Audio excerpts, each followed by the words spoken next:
Hello.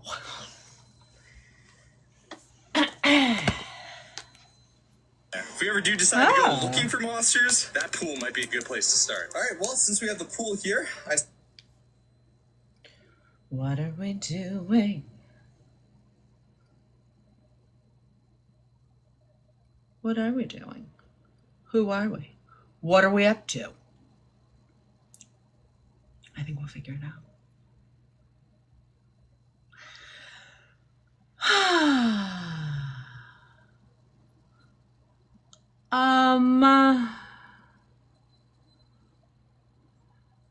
Yes.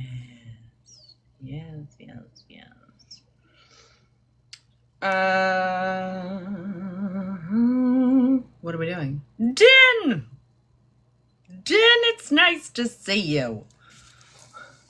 How you doing? How's life? Can I see? Really put some serious eyebrows on this morning, Din. How you doing?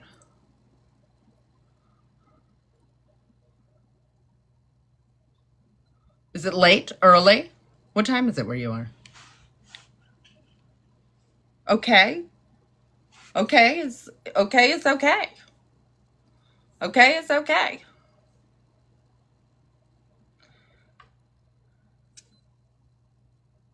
It's the end of the day. Hi, Channing. So, how am I? Let me reflect. Good.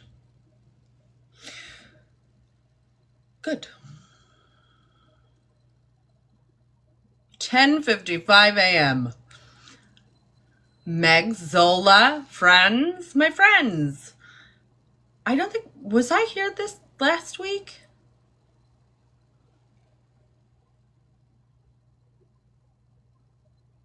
I don't recall. I am very good because I continue to take my own advice, which is, I was saying to another survivor who's like in a really critical, really important moment in their healing. We were talking about like how we do this, what our processes are. And, you know, mine is kind of odd, which I think, again, it may resonate for folks, but I do realize it's a bit odd. Part of it, what I was saying to them, I was like, you know, one of the things that you have to understand about me is I am probably one of the most practical motherfuckers you've ever met in your life. So like this concept of healing, to me, it doesn't make any sense unless it is practical. And if something is practical, it typically is about action, right? So one of the things that internally soothes my nervous system is advocacy. Which appointment? Well, I'm glad you're here. We can talk about all the things. These I really have to clean. What kind of appointment was it then, if you feel comfortable sharing?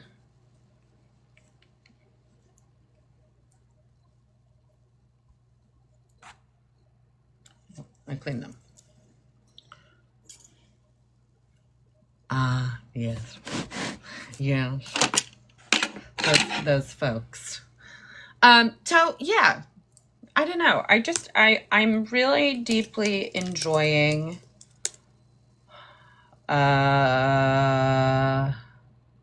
holding boundaries around reality. And Molly Strong, my beloved Molly Strong, and I are going to do a live on October 17th from 3 to 4:30 Central Time. I'll schedule it so you'll be able to see it. But, you know, we're going to talk about boundaries because I think boundaries are such an interesting idea. And I think we all don't get them. They're hard to get. So anyway, if you're new here and you don't know me, my name's Abby. I am a licensed therapist. This is not therapy. And I'm also a survivor of childhood sexual abuse. Hi, Ramble! And I built this platform to advocate for survivors of childhood sexual abuse, to talk about how people make sense and how you can diagnose harm, not humans. Makes things a lot easier, navigate less confusing. And yeah, I don't typically have a topic that I begin with other than just sort of this, see, the collective unconscious. I did invite you, just you. Hi, Jessica. But I don't have a topic, though. There's a lot of stuff I've been thinking about in terms of healing, which may be counterintuitive to a lot of this kind of internal work that I think much of these systems advocate for us, right? That healing is internal work. And I tend to think that, good for you. I tend to think that, I didn't even know you could do that, Ramble. What an honor. I feel honored. I think that healing is not internal work. I think healing is about healing reality. That's my 2 cents. So, like and share, clicks and clout. Is there anything you guys want to talk about? Oh, I had something else interesting that came up too. Anything you've been thinking about in terms of, childhood sexual abuse, recovery, perpetrators of abuse, the systems of oppression that support perpetrators, the piece that I think we eternally lose, which is that thank you, Ramble, that childhood sexual abuse material, CSAM, is a multi-billion-dollar international business.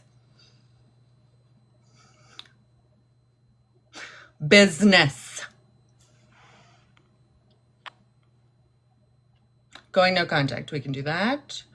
I'm not ill, right? I don't recall being ill, but what else? What else? What is no contact? No contact is just boundaries. I think this might be something that's really meaningful to, sit in. What Molly's take on boundaries are really, really good. My understanding of no contact, and quite literally, it is the practice of a boundary around reality.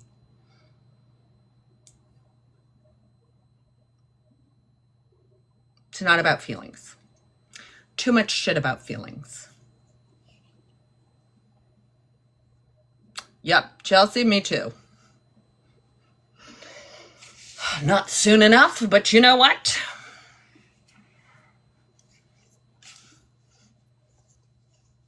Well, but I think this idea of going no contact is often about why couldn't it just felt too bad?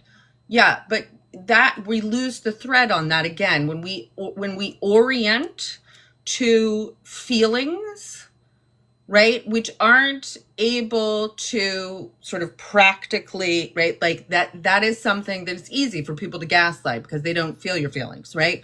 There's a reason you have feelings. The feelings you have, right, are a combination of what is happening internally and things that are happening externally, which is reality, right? You as a human being are smack dab in the middle of the real world, and you are real. And so when we go no contact and we try to make it about feelings, we lose the thread that it's about a boundary around reality.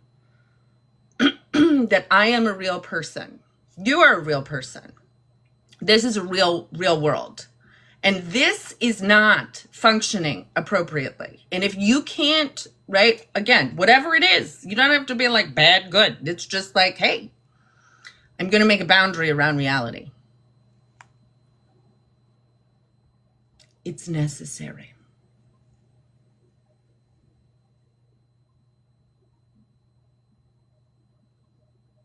It's necessary. That's my 2 cents on it. It's not about opinions. It's about facts. It has to be practical. That's part of this, again, like these questions, this nature of, again, in a conversation with another survivor talking about like feeling crazy, feeling that. Yes, the entire point of any kind of abuse, whether it's domestic violence, with childhood sexual abuse is, a form of domestic violence, right? If it's happening within the family, right? Whatever the abuse is, it is meant to make you feel crazy. That is the purpose of it. So you have to stop worrying about that. You have to understand that if you feel insane, That's not normal. It's not normal.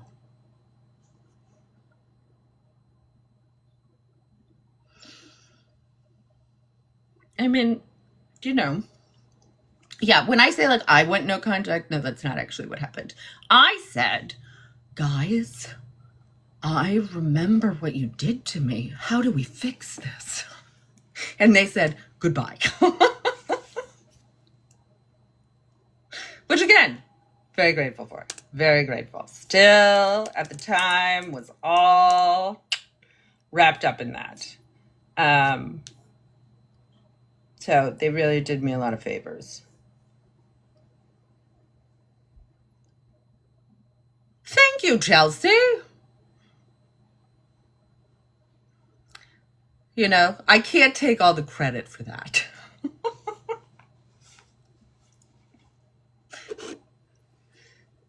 And that's often the way it is. It's often the way it is. So, what part of... Yeah, they did help. Well, yeah, they helped a lot.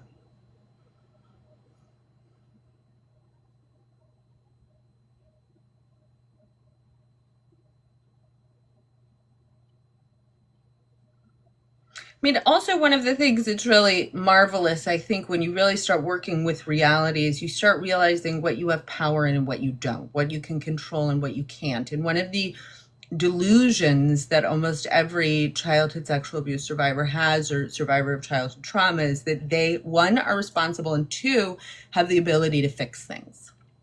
Like they can override reality. Right? I think this is one of the narratives around forgiveness. Like forgiveness is this fascinating concept to me. Like when you hear about it in like Judeo-Christian stuff, right? That like forgiveness is like some element of like, it's okay.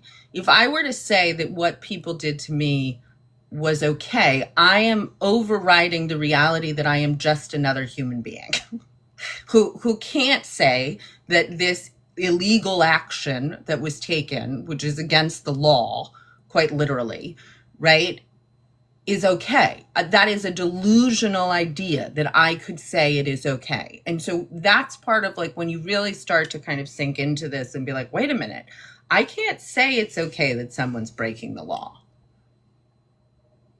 Like I can say nothing, but that's entirely separate than whether I can be like, this is not actually an illegal act. No, it is. No, it is. That's you know, people with higher pay grades than I have figured that out. So that's, again, like working with reality is kind of working with rules, like working with the rules of reality, whatever those rules are. And that really is very helpful. It's very grounding.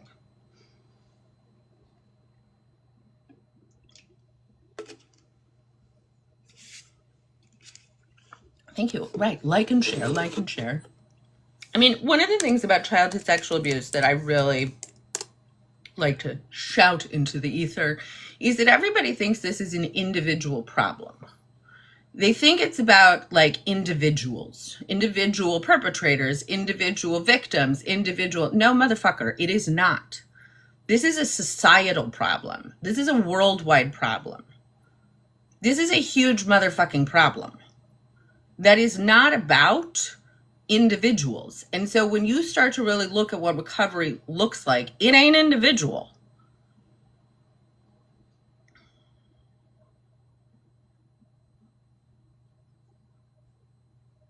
Did I feel the need to explain why I was going no contact, or did I block and carry on?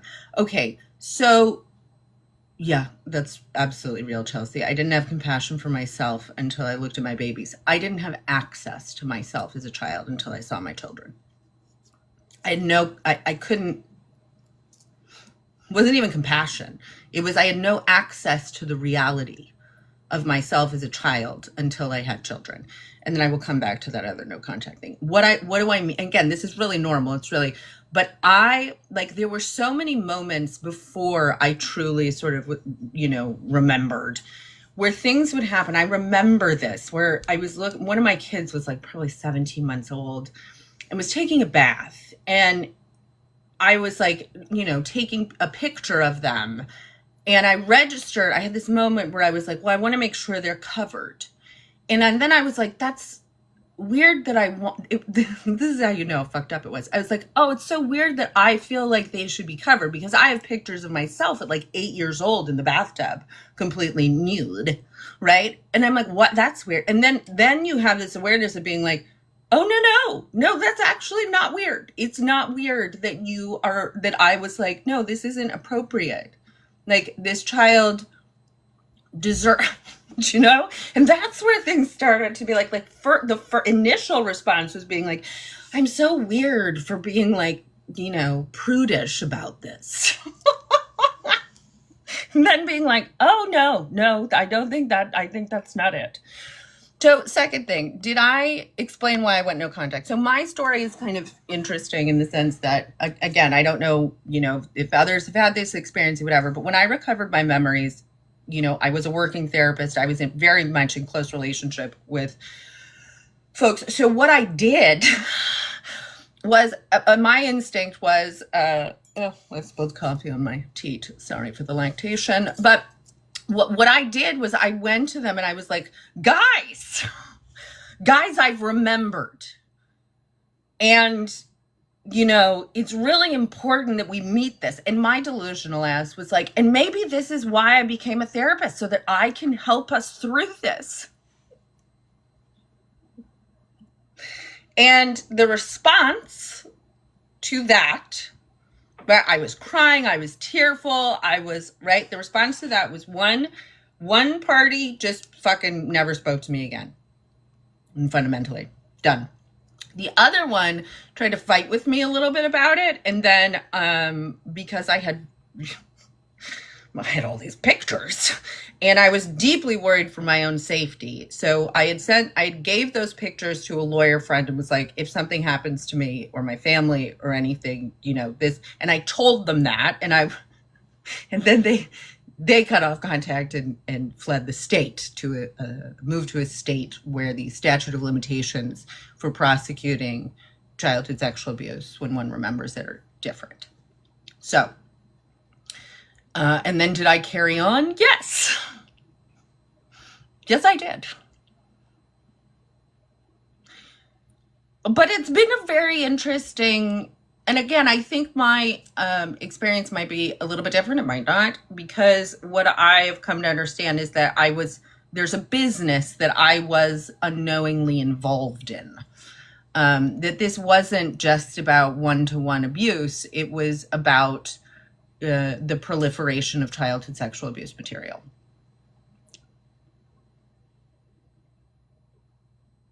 So I think the responses would have been different. I don't know.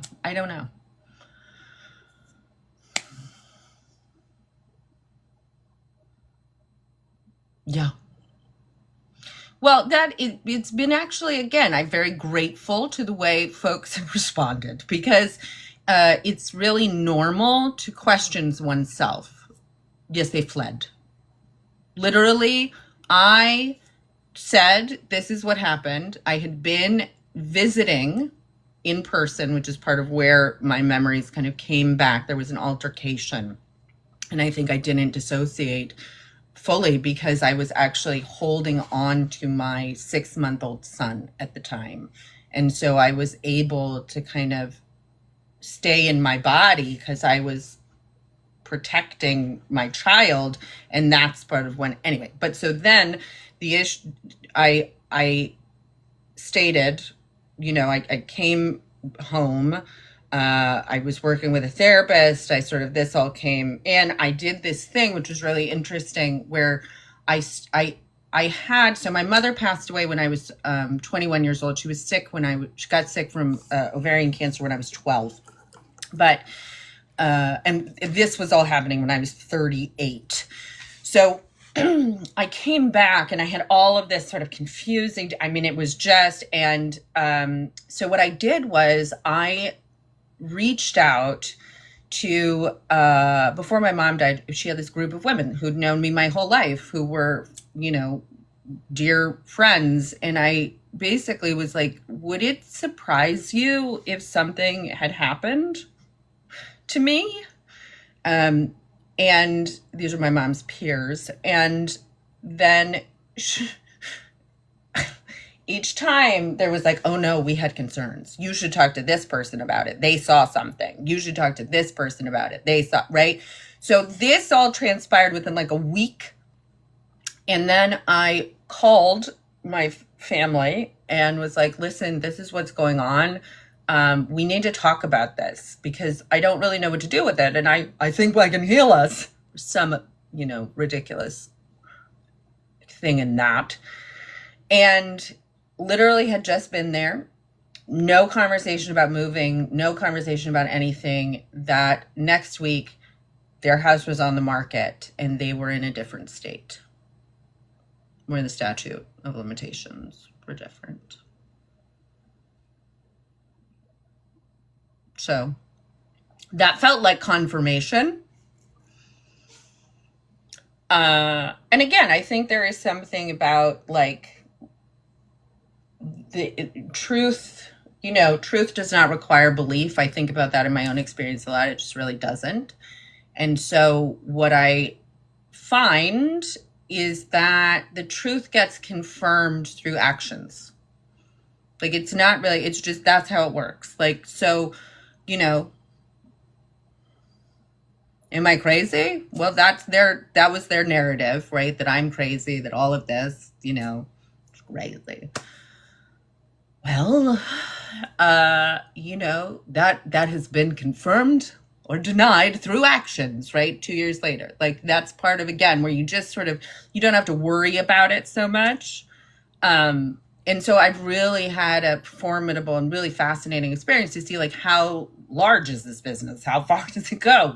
Who's involved? Like, because there's been a lot of really bizarre actions that followed. And one of the ways that I have made sure to kind of, not engage in confirmation bias is I pretty much keep to myself. Right? I'm not talking to anybody. Really, just going along, and then people are doing weird shit. You're like, what the fuck are you doing? Okay, noted. Right? Like, yes, Rebecca, that's how it works. It's not personal. That is just how it works. People don't like the truth. People are afraid of the truth. So what do? They quite literally, the only way they can kind of invalidate it is to invalidate the person saying it. One of my favorite quotes that I say all the time is, courage in women is often mistaken as insanity.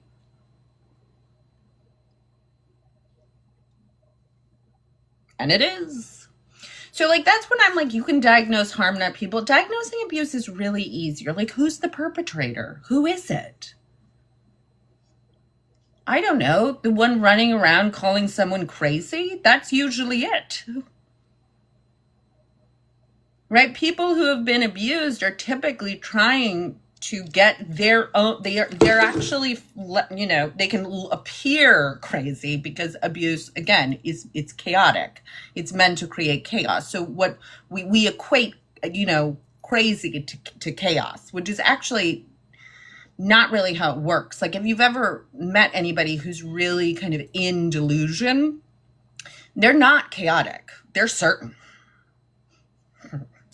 And so, like, one of the things that's really interesting is you see folks, like, really people are really confused about, like, how could this be true? What is this, right? Because on the one hand, they're really certain, but they're also chaotic. And so what you find when you're like, well, who's the perpetrator? The perpetrator is the one who's, like, really fucking certain, usually.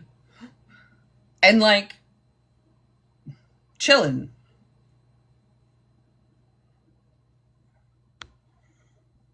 And that's where something where, like, the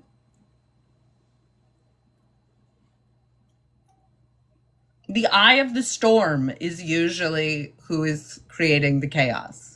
And that's something where, like, you'll see, like, in family systems, right, where harm exists. Like, you got 4 people in therapy. One, seems to be doing quite well, right? Like,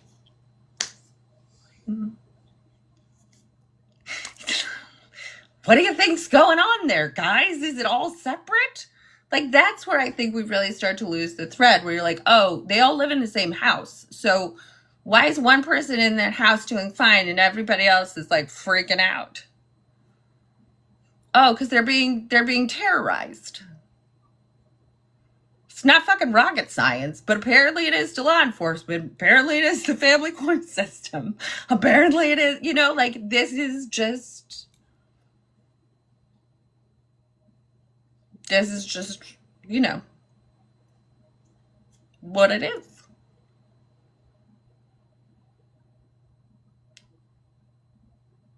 But I say all this because I sort of want to be like, look, people make sense. Like, I want you to understand when I say people make sense, I mean in context. I mean, like, one of the things that often so many survivors do is they start stepping into themselves and lose the thread of context. And that's because they've been gaslit about context their entire life. And quite frankly, that's what systems of oppression do too, right? Patriarchy gaslights you about context. Racism gaslights you about context, right? It makes up these absolutely obscene and absurd rules. I'm reading this book, I think it's called Your Skin. Anyway, it's a child's book about first conversation about race, all of this good stuff. And, you know, it's talking about how, like, they're like, white people made up these really weird rules. It's like, yeah, and said this is reality. And one of the things that happens a lot in homes where abuse exists is there is a ton of, that didn't happen. No, that's not what happened. What are you talking about? Right? And there are these weird rules. Very weird rules. And what you have to understand is that they are, again, it's not that they don't exist. They're not the rules of that space, but they're not the rules of reality. They're the rules of that context. And when we start to be able to do that, then we can start to be like, oh shit, I don't think this was a me problem.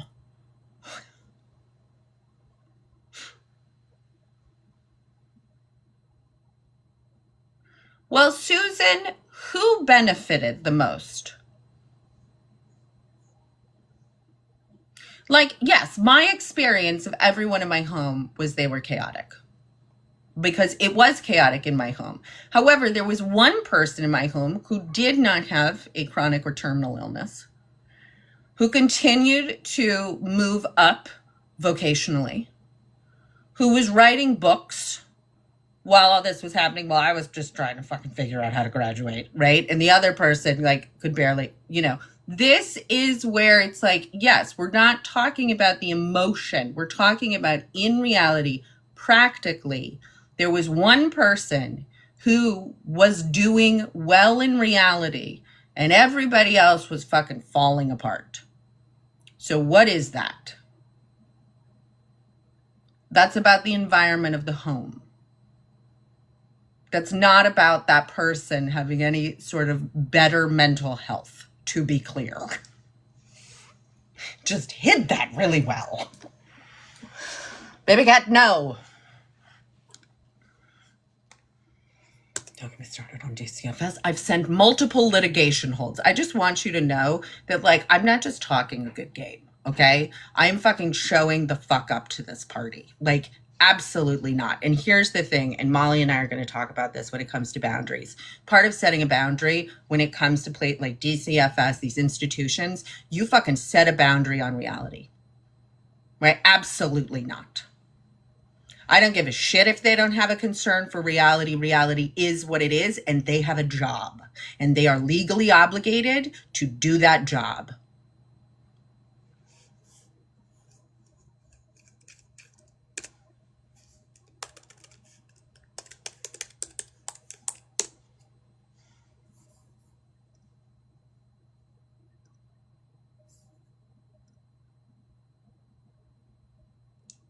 Mama gets mad.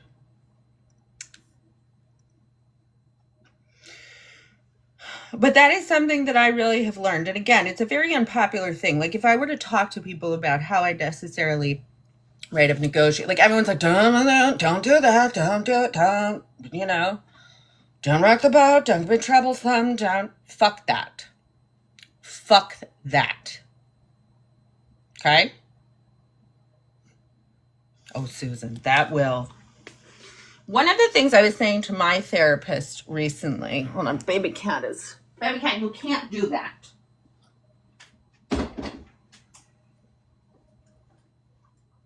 That is a poor choice.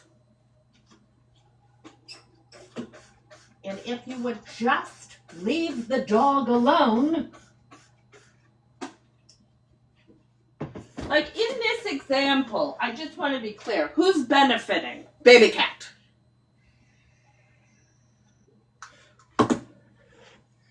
On the surface, you'd be like, she can't possibly be the one who's doing things, right? Because she's this big. She's running this roost. Okay. Well, one of the things that I've said to my therapist many a time, and it's interesting about, like, again, why I think advocacy is nervous system regulation, and why I would say that for every person who finds themselves embedded in a system of oppression after experiencing abuse, that it is necessary to gird your loins and get pissed and get into advocacy. Because if you are trying to heal without advocating, you're missing, the forest for the trees.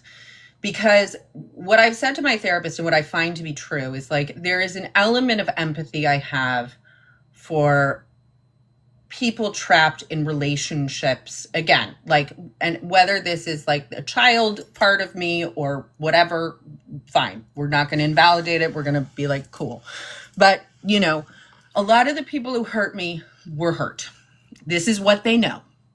So interestingly enough, the level of rage I feel and the responsibility I feel now that I've become involved in so many different systems, as many survivors do, the rage I feel is with the people who are supposed to be fucking grown-ups, right? Like, we get that everybody who is now part of, right? We're all messed, right? We are supposed to be but DCFS, right? CPS, court systems, judicial systems, law enforcement, all this, these are supposed to be the grown-ups. You're supposed to know better. And what I found is that they are quite literally filled with the absolute opposite. And so one of the things that I think is really interesting, and again, right, as Ken is talking about the people who are supposed to intervene, this is very, very much part of a re-traumatization, right? Because it's the same shit in a new day. Same shit, new party, right? New space. And so what you have to do in order to have the corrective emotional experience is you go, I don't fucking give a shit who's the goddamn grown-up in here. I am. Fine, I am. What does a grown-up do? What does a good grown-up do? A good grown-up works in reality, right? A good grown-up is not at the mercy of their emotions. That's not a good grown-up. A good grown-up is responsible for people who are smaller than them, who need help, who do, right? A good grown-up is going to look around and be like, all right, what's going on here? What are the rules? How do we make sure that we keep everybody safe, that we stop harm, that we do things? And what I think people don't often realize is that if you are going to step into that space, one, you're going to be wildly unpopular. But two, because there's not a lot of good grown-ups, unfortunately. There really aren't. Two, you have to get over that. And one of the things that I find myself often kind of fighting with folks, again, not in my clinical work because it's different, my role is different here, but like when people really get bogged down in their suffering and their feelings, right? Be like, I can't do this. And for me, and this again comes probably from my own experience, whatever, but I'm like, that you don't have that option, bro. What do you mean you can't? You're gonna have to. You're gonna have to, or what? You want the same thing to happen? And it's a really interesting. It's interesting. Oh, good. What do I do with my clinical folks in that context? Well, one of the things that we do a lot about, what are we talking about? Who knows? So clinically, there's, first of all, I work, again, shocking. I work with many people who've experienced childhood trauma. So one of the things that we all love in a certain way are rules, right? That's all of us. So part of the thing about being a therapist for people who experience childhood trauma is that, I am this place in their life where they can actually come and release their suffering. So oftentimes clinically, it's very different than, say, somebody who's looking at me as a peer and being like, I can't do it, or telling people I can't do it, right? Then I'm like, you gotta fucking do it. When I'm working with people, typically they're already doing it, right? They are already doing it. They just need a safe space to be like, I don't know if I can. But in there, right, I cannot lose the thread of a good grown-up. So part of what clinically you're always going to be trying to do here is to, one, validate all of the feeling. It's all real. It all comes from real places. They're not making shit up. And it all comes from this could happen again, it could happen again, it could happen again, right? So we have to connect that to that. But the other side of it, and what people often need, is being like, you can do this. I'm here to help you, and you're not going to do it alone, and I'm not going to look away, and we're not going to, right? I am with you, but you can do this. What the thing that clinically, yeah, well, Cheryl, you were doing it the whole time. They just didn't want you to believe you could. I mean, dependence is often cultivated in these spaces. Like, there's so many things where I'm like, fuck.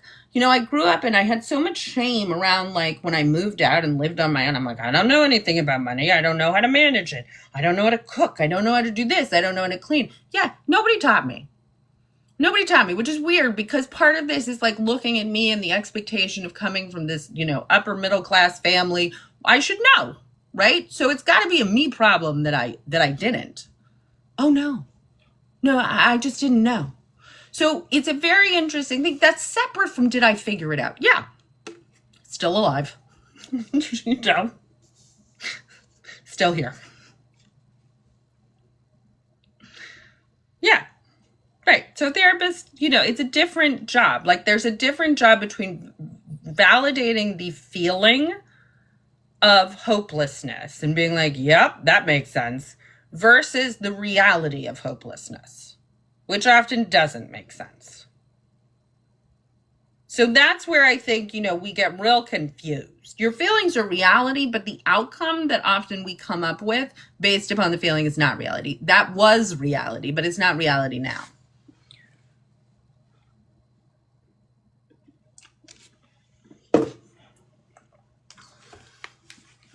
Thoughts, feelings, impressions. Like and share, like and share, like and share.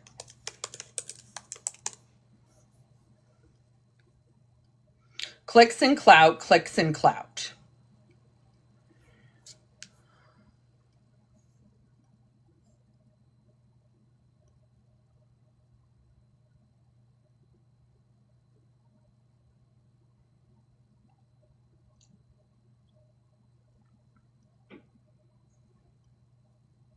Nothing, no thoughts, no feelings, no impressions.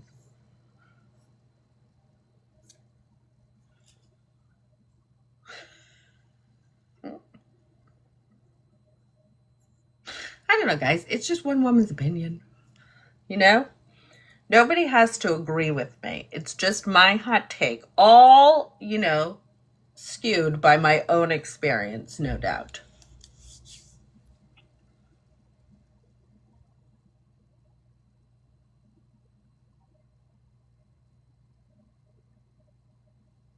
That's me, the capitalist agenda. I am one exploitive motherfucker, right?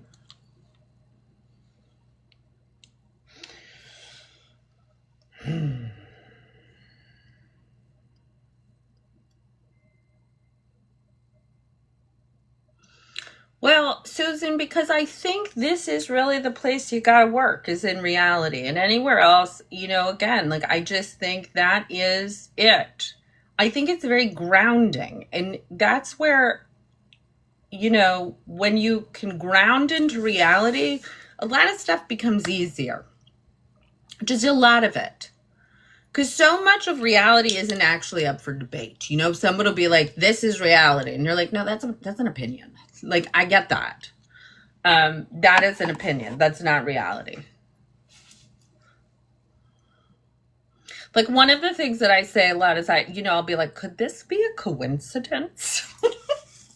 Then I'm like, no, it can't. Like, it's not, you have to let your pattern recognition come alive. You have to be like, right, that's not.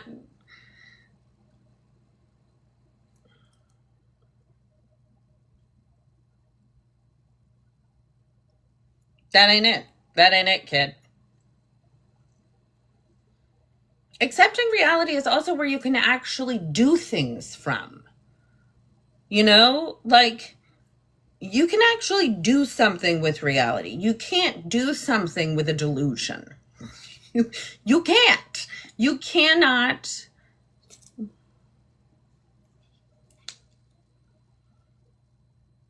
Well, but it's not about you, reality.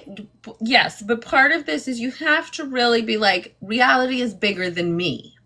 Like, I'm not the arbiter of it. This is something I say all the time. I'm not the arbiter of reality. The idea that I am the one who determines what reality is or can figure it out or what's reality or what's not. Nope. I'm part of reality. I am part of it. So that's really the place where I need to like practice my awareness, is not being like, what's reality? It's me being like, I'm part of it. So let me look around. Let me just look around here. Like, stop this is, again, if we keep trying to elevate ourselves, which when we elevate ourselves, this idea of forgiveness, I can forgive you. I can figure out what reality is. I can decide.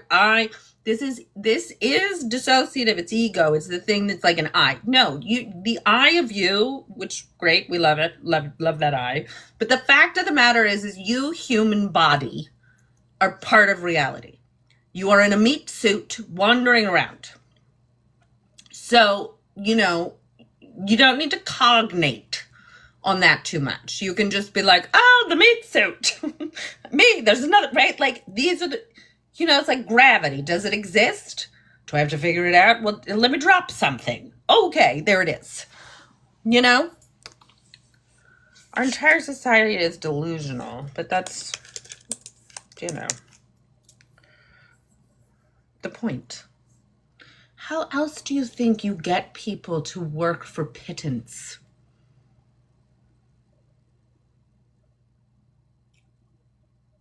Can you imagine a dog? Like, this is where I want you to like get into this idea of a delusion. Does anybody have a pet? What kind of pets do you have?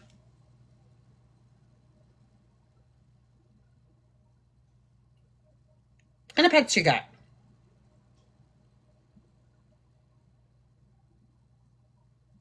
We use dogs because cats, we can't really. This won't apply. But, right, okay. So you have a dog. Does your dog like to have a job? Many dogs like having jobs, right? They like to work. I have Lois. Lois is technically a working dog. She's a Great Pyrenees. So, like, Lois likes to attempt to herd us, right? Lois likes to do this. She likes having a job. She feels very responsible for the home. She likes to bark when people come by, right? Agreed? We agree? Right? Imagine, again, so the drive to work, the drive to have purpose, the drive to be connected, the drive, all of that is her. But Lois doesn't do that just under somebody else's rules, right? Lois does that sovereign. And if you talk to people, right, who have dogs with jobs, canine dogs or whatever, the ones with police force, like, they love having jobs. They want to do jobs. But it is about it being play. It's about it being relational. It's about all of this. So to literally, like, this idea that we as human beings should love to live lives that are all about other people's rules is fucking insane. Like, it is an actual insane physiological, psychological, sociological concept. So why does everybody believe it? Because the delusion. Right? Because it's actually not about your happiness. It's about exploiting you. And the only way that you can disempower people is to get them to betray themselves so they have to believe the lie.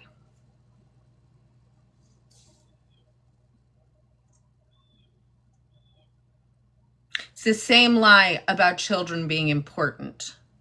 The same lie that we all care about children. We care about childhood. We care about protecting children. We care about, right, not exploiting them, not hurting them, not doing this to them. Do you know how many fucking parenting, if you go on Instagram, you go on anything, what is every single fucking parenting thing? How do I get my kid to do what I want?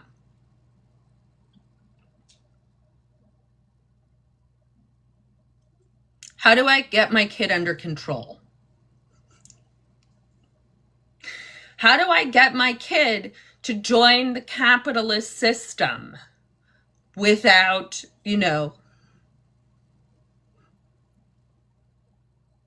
how do I, and again, I was thinking about this with like the vaccine stuff where people, because again, you can have people who are like, right? But it's like, I can really go. I don't want my child to have a vaccine, so they're not going to have one. Well, do they want to get the measles? Do they not? If you asked, have you considered? Fucking nuts, right? I wouldn't be like, okay, authoritarian, dictator parent. How would you work with shame logically knowing it's not your fault but still feeling like it is? Shame is meant to protect you. You work with shame with gratitude. What is it? What does shame want you to do? Try that one on. What is the action you are supposed to take with shame? What does it say?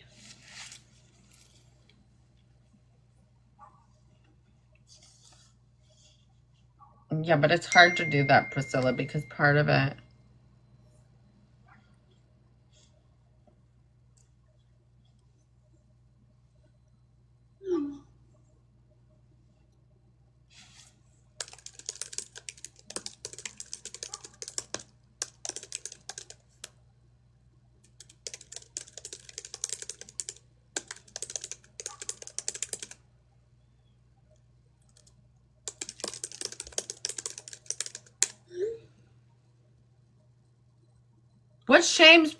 What action are you supposed to take with shame? What action is it telling you to take?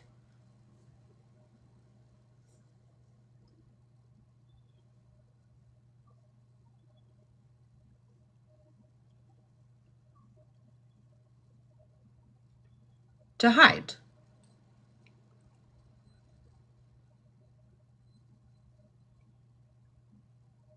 To adapt.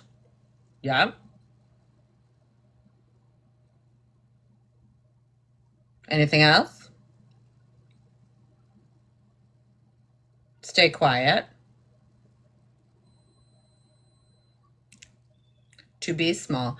But Susan, shame says you're small. It's not to be small. Shame says you are small because shame is a little bitty kid. So what you have to do is you have to go, thank you so much, shame. You're absolutely right. When I was a little bitty kid, hiding kept me safe. Changing my responses myself kept me safe. Disappearing kept me safe. Keeping secrets kept me safe. Right? Thank you so much. You're so right. That is all true. It really did. Thank you so much.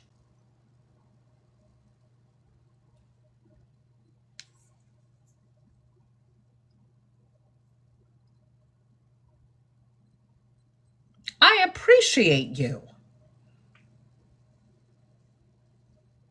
And then what do you think shame would say if, You go, I appreciate you.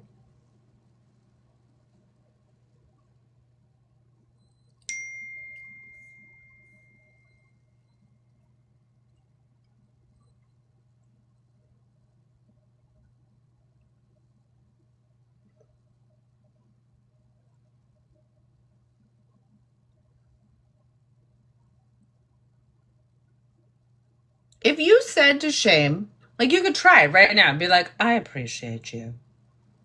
Do you know what feeling I get in my body? I'm interested in what feeling you get in yours.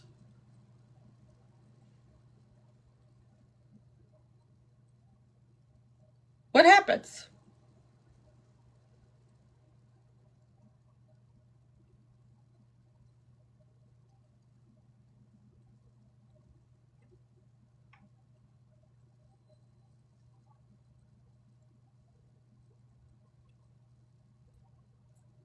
Okay. Yeah, there you go. Right? Thanks.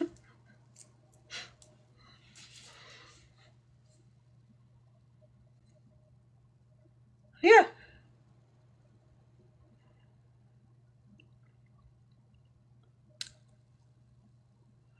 Well, I mean, if you get betrayal, like the feeling is betrayal. Betrayal's an action. Yeah. I just get a warm, fuzzy feeling. Like, shame, I love you. You're so smart and brave and good. And I just get a little feeling like,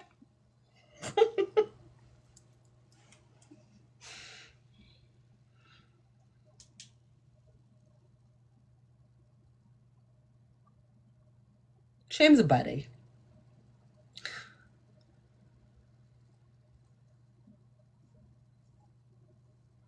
Well, he's a plant. Do you know I have a plant? I have a plant I've named Vern the Fern. Love Vern the Fern. Um,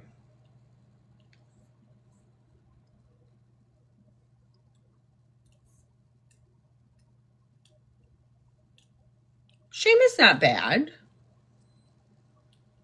Remember that damn book? There's no bad parts. Shame is not bad. The problem is you treat it like it's bad. So don't treat it like it's bad.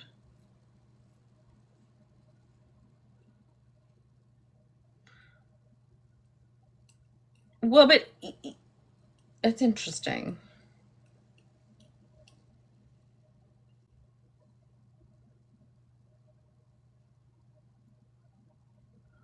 Well, but if what that is meant to sort of say is like that's not your shame, then be like, right, okay.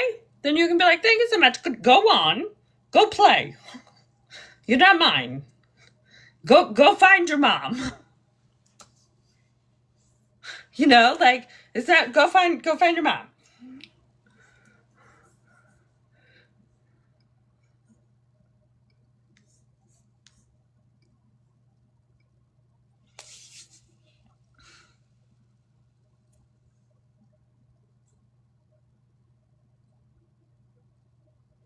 Like there's things I feel like there are these moments at the park sometimes. I don't know if anybody has this experience, but like, when another kid, you'll be like out there and like some kid will kind of not they think you're their parent and they turn around, and they're like they do yeah, and then they register and like, oh my God. And you can see that they're like, but they thought you were whatever. Like I always say this thing because again I want to like valid because it's like a scary moment and you can see the kids like especially if they're little feel really uncomfortable with that or whatever and I'm like I'm always like you're right, I'm not your grown up, you got that right. This is like with shame, you're just like I'm not your grown up, bro. It ain't me. I'm not your grown up. You have a different grown up.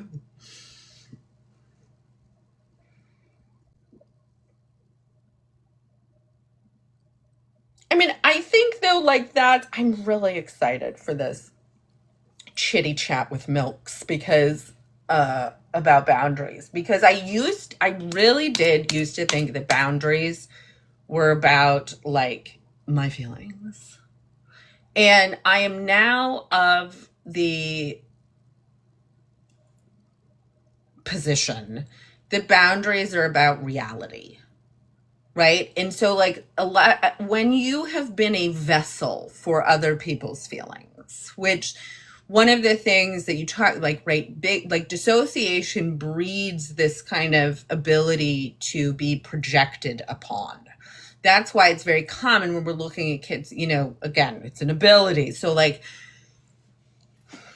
you can see it out in the world, but if you're like, why are people calling me things or saying things about me or these big feelings, right? Dissociation 2025.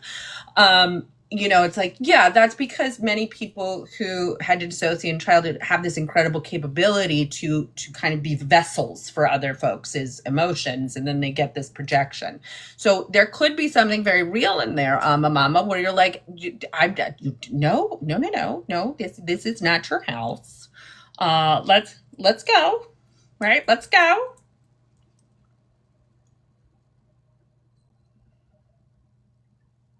Yeah, well that you take on all of their feelings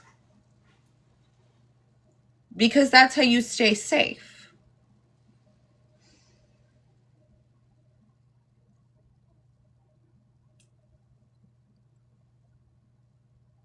Right? You got to be useful, bruh. It's what you can do. You can't advocate. You can't call the governor. I was saying to Molly, I was telling her, I was like, you know, I'm just in my Banff era. I'm like, let me call the governor. Should I speak to his mother? How do I speak to his mother? Who do I get on the phone? Who do I need to talk to? Then I said to her my other good line, which again, there's few people who can truly appreciate this, but I was like, you know, we always knew I was destined to piss people off. Like we knew that. We just did, you know, this is it.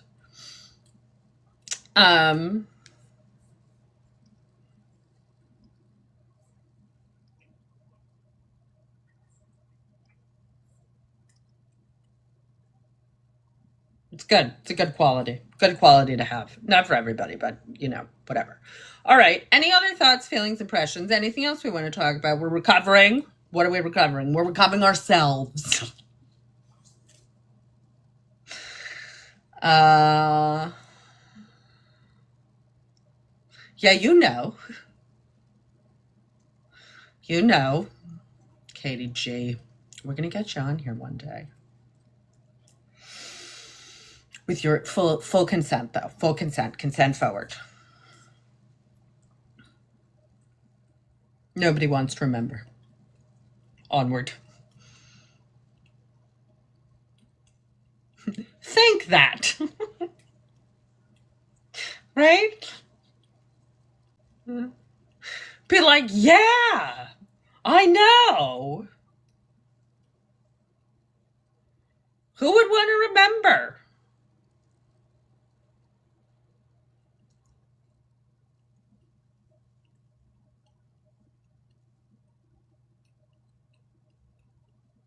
Yes, of course you have no choice because it's about reality. Again, there's a lot of choices. How do you stop sabotaging?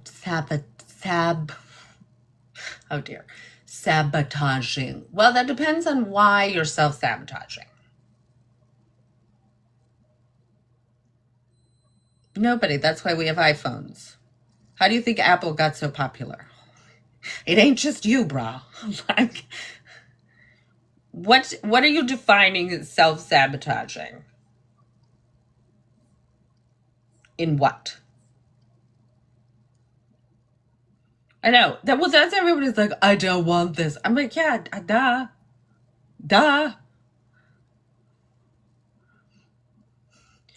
I literally used to, one of the things I remember talking to my therapist after, like, I started to get into this place where I was, like, truly super pissed about this, right? So, like, one thing about me, you should know, I'm a terrible capitalist in terms of, you know, getting money, but I'm good at spending it. I could spend money professionally, right? I'm like, I love things. I love them. And when I was younger, you know, one of the ways I lived in this marvelous delusion that the next pair of pants was going to change my life, right? That like if I could find the right pair of shoes, the right pair of pants, the right lip gloss, the right this, the right this, I was going to be a whole new woman. And suddenly I would be the person in the world in reality that I wanted to be. And one of the things that I was lamenting to my therapist early on was this process where I was like, it doesn't fucking work anymore. It doesn't. Right? It just doesn't fucking work. And it's like, yeah, because I was delusional. So that's a pisser.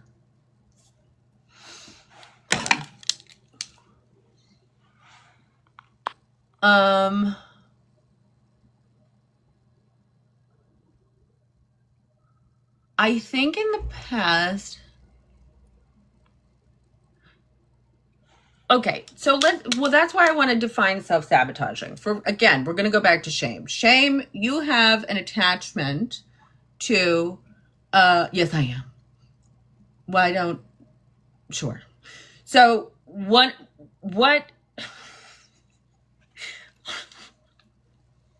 I love how, have a good day. Okay. So you have, again, this sort of conceptual idea, shame is bad, right? We just played out this idea that, like, what if shame wasn't? So we have this idea of self-sabotaging as bad. What would self-sabotaging be offering? What if it was good? Chelsea, God forbid I ever. Safety, but how? I think you're onto something, but I think there's something else in there. I thought we were done with that. I had this great line where I'm slowly starting to think about building out, right, like actual offerings. And I talked to this wonderful person about it who like knows all this stuff. And one of the things that was said was like, you know, if you do this though, you might not want to run into every fight on the internet.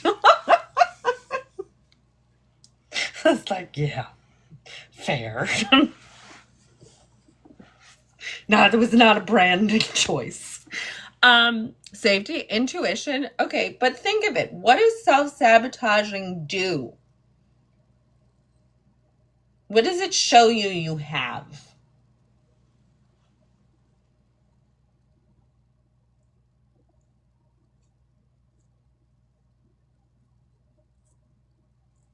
Yes, intuition, but what is it?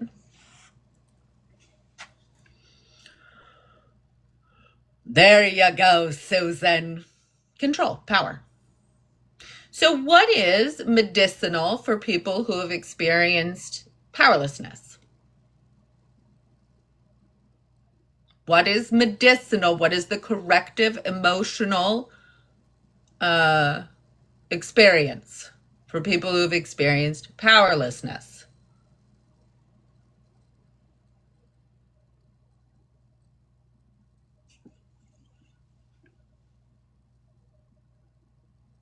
Power. Self-sabotaging can be a way for us to educate ourselves that we have the power, right? We have the power. Somebody else isn't going to be the one that hurts us, motherfucker. I'll do it. I will. It's not up to you anymore. It's up to me. I can do it. The problem is that what I think self-sabotage is more about is, again, back to this idea of reality. So first of all, the unknown is always going to be scarier than the known, even if the known is terrifying. It's just the way it works. I don't make the rules. It's just how it works.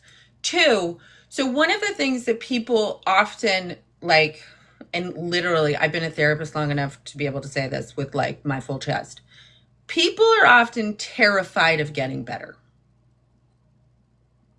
And there's a reason that survivors of childhood sexual abuse in particular have some profound fears around their power. And that's because we were given a lot of it. And also none of it. So this very dichotomous experience, right? It's like on the one hand, you were told you had the ability to destroy everybody.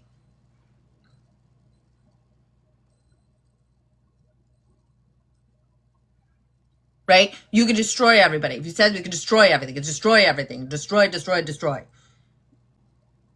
So to prevent that, right, you were destroyed. Like that, there's this, but it's dichotomous. It's all of this. So there's this element too that what people, I find this idea of sabotage comes in when people are like, oh, I'm getting a little too powerful.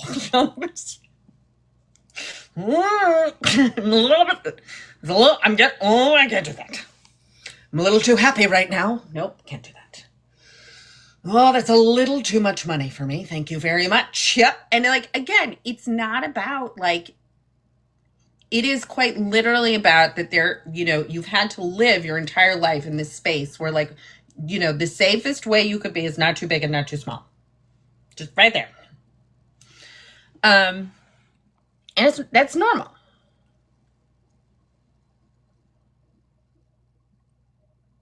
Yeah.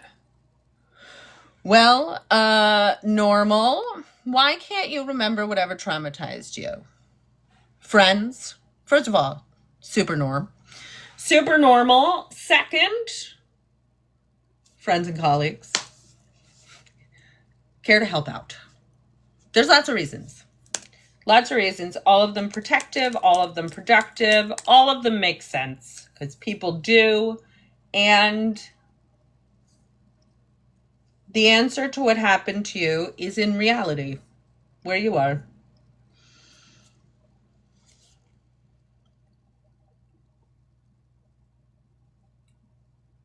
So I did an interesting, well, that would be a very scary thing to accept, right?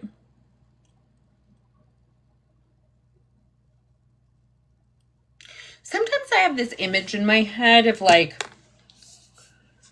if this makes sense, but it's like, this image in my head of like living in a jungle with like 4 tigers above you.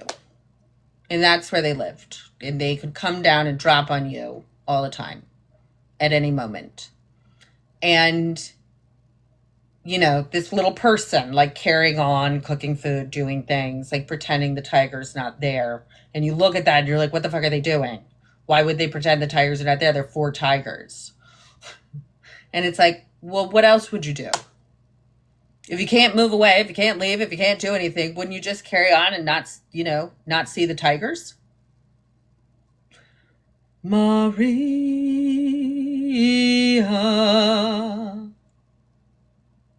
Yeah. That's many of us, my friend.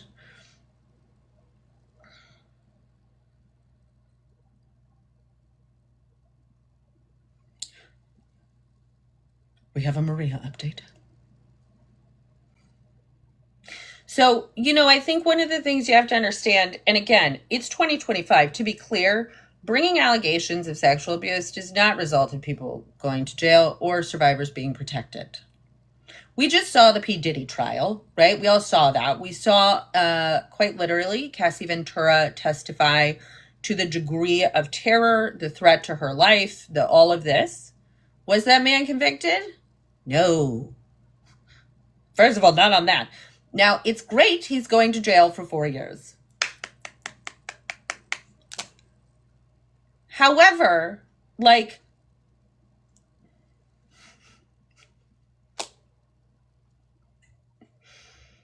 yes, in the family court system, if you bring allegations, right, or allegations are made, the person who made those allegations is 4 times more likely to lose custody if they're a mother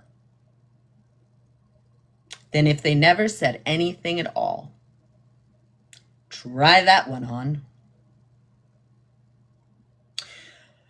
Well, did he die recently?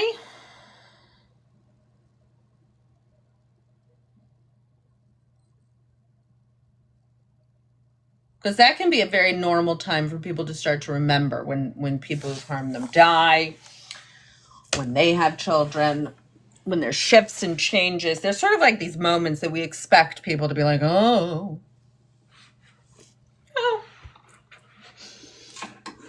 Like if there are changes in your life I also think sometimes I wonder about this, but hormonal changes, like whether that's, menopause, pregnancy, perimenopause, puberty.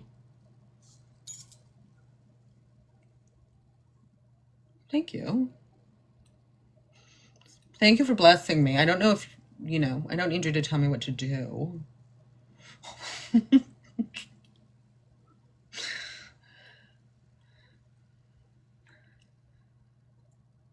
Yeah.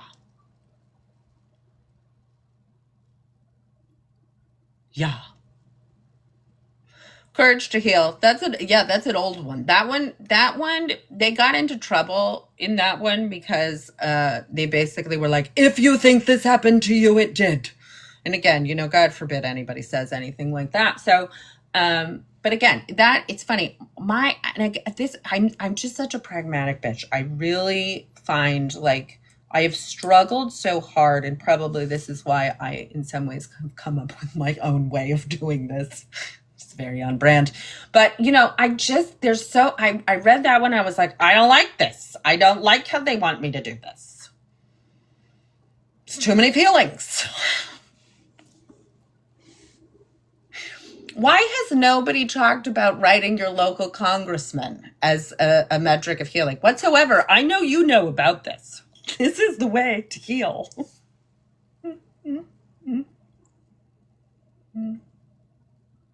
Like, what the fuck are we all doing? We're all sitting here being like, oh, my own feelings. Bitch, let's make a petition. What are we doing?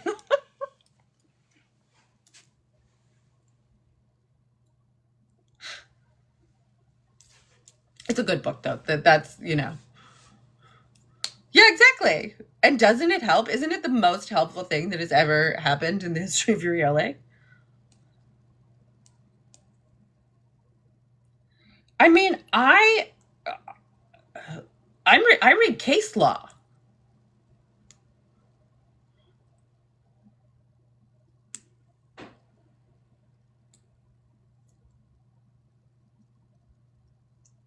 Well, mama, you just have to keep bugging them. The entire hope that I have found with all systems is they just expect you to go away. They expect you to give up. Right? That's the whole thing. Everybody just expects you to give up. You're supposed to get disheartened. Give up. Well, I like to make the joke. I'm like, well, motherfucker, I didn't get here by giving up. So you'll be sorely mistaken if you think I'm going to let go of this phone. Yes. Right? Like, and I think that's another one where like shame is used as a tool, right? So part of being able to actually do this kind of advocacy stuff or things, right? Like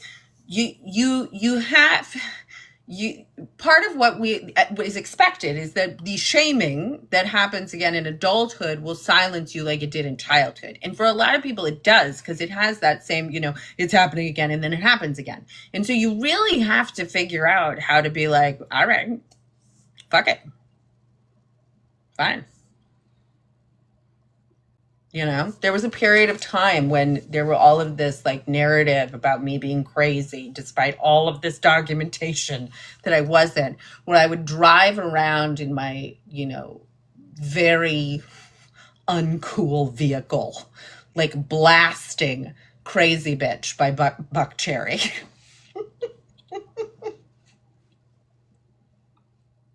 Be like, all right.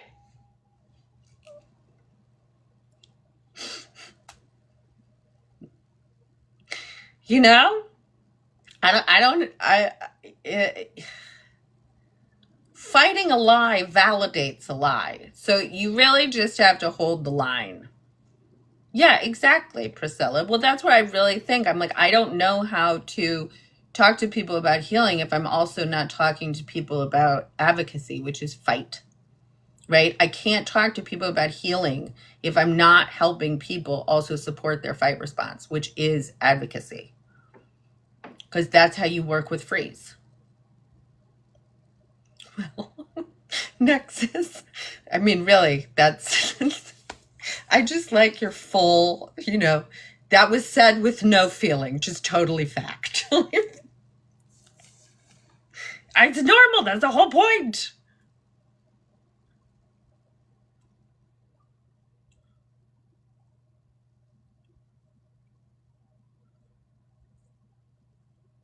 It's the whole point. You're just supposed to be like, it's hopeless.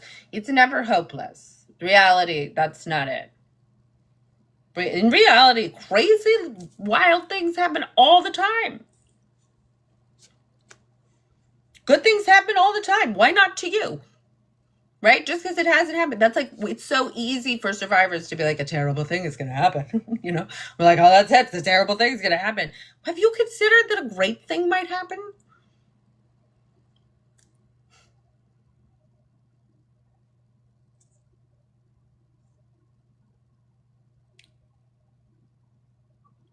Did you know post-conflict, those who are the most enthusiastic leading change? Who?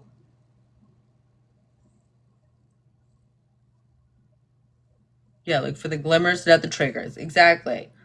Yeah, with my therapist, we don't talk about my feeling. We don't do that. And again, part of this is because, you know, and I've said this in here before in spaces where like people often don't. Yeah, of course, the people who were harmed.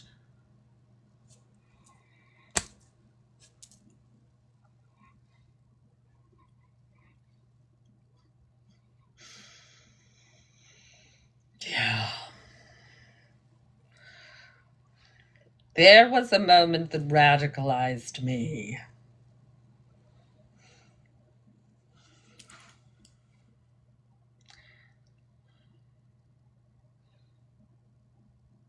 That I still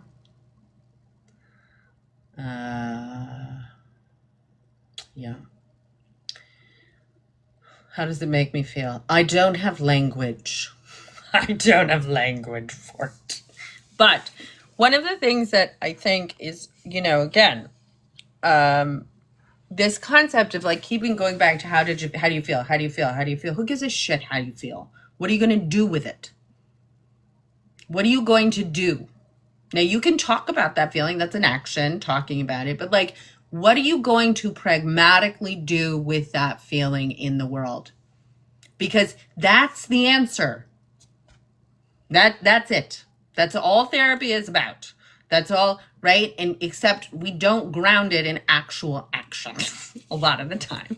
And like, this is one of those things where, you know, one of the things I was talking to another survivor about, like fears about being unalived, right? Which again, for many of us, that's part of our experience. And one of the things that I had to get on board with real quick when I started talking about my experience, when I started taking actions that were, you know, scary, that like could draw attention, when I wasn't letting shame drive my actions anymore, and fawn drive my actions anymore, is I had to be really clear. And again, for me, spirituality helps with this, not religion, spirituality. Where I'm like, listen, there's things I can't control. If it is my time, it is very imperative for me, right, that what I can engage with and what I can be clear on is I will not go anywhere without a fight, right? That like, to me, what is honorable and valuable is that I am going to fight the damn good fight. I'm go kicking. And that's soothing when looking at like a fear about powerlessness, to orient to powerfulness, which is like the glimmer. Like, it's not about putting a positive reframe on everything all the time. But it is about like being like, well, what do you choose? It's very Viktor Frankl.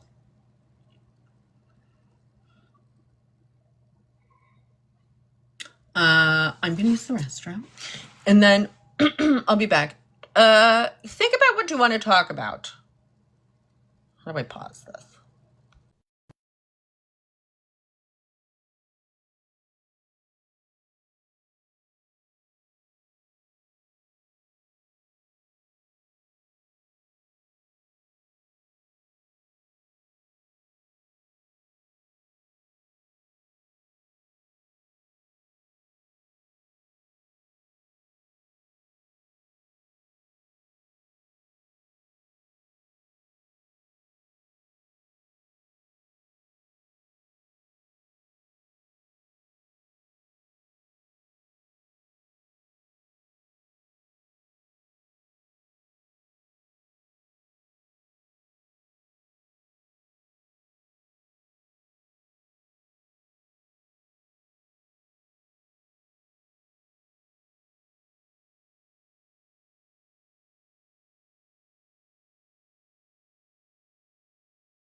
I love you guys. Yes, thank you all for showing up and holding space for healing. I did not make this far to give up. I know. Well, that's another thing. When you have to remember that there's a lot of conditioning that happens in abusive situations. So one of the things that used to come into my brain all the time was, you're not going to make it. You're not going to make it. You're not going to make it. And I've started, you can engage with that thought because it's just a thought and it's just a conditioning thought. It was never me, right? It's a you. So I can be like, the fuck I'm not. I made it every time. So we're still going to do it. We're still going.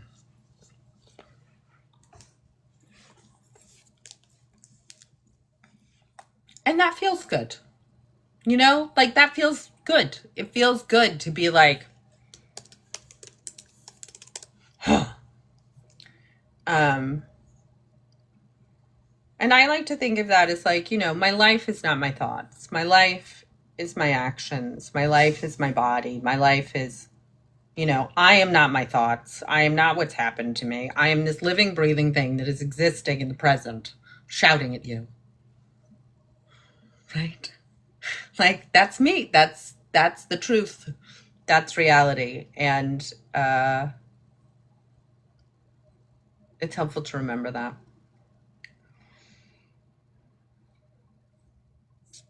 Am I confused about that? What is this?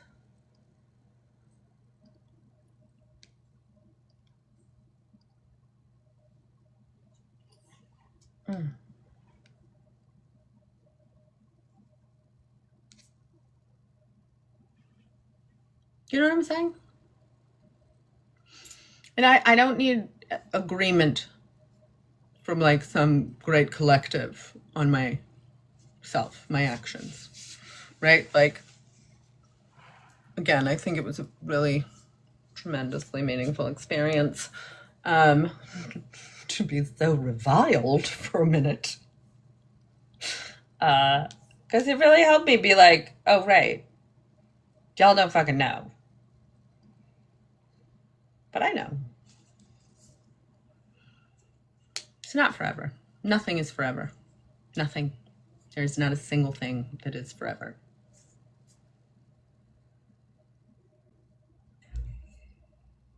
That's reality.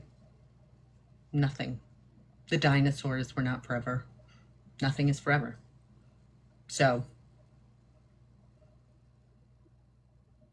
that's a feeling. When you're in that feeling of, right, the thought that is associated with that feeling is this is forever. No, it's not. You're feeling that feeling. So move. It's hard to feel that feeling when you are listening to Sissy That Walk by RuPaul and shaking your ass, let me tell you. So, do that.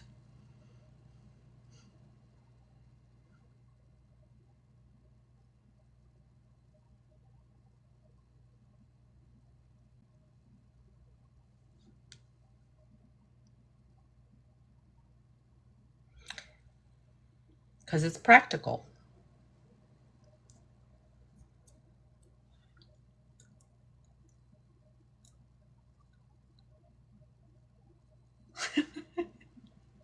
I could post it on YouTube. I always forget to do that.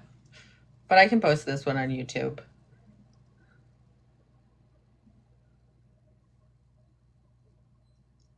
It's still shocking to me that anybody would have any interest in what I have to say.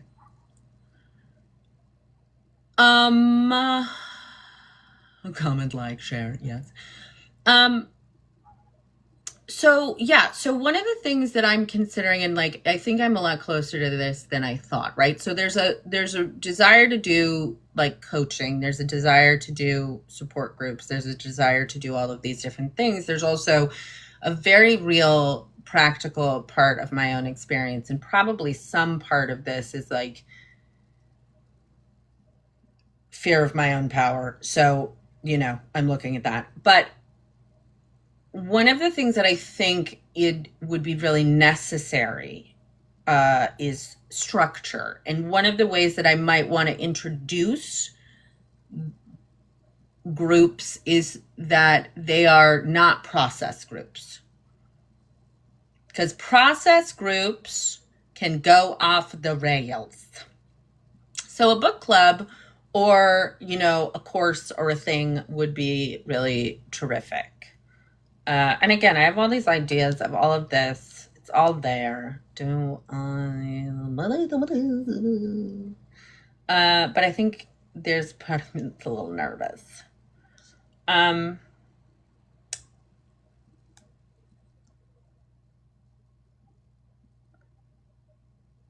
Not about you, but about me.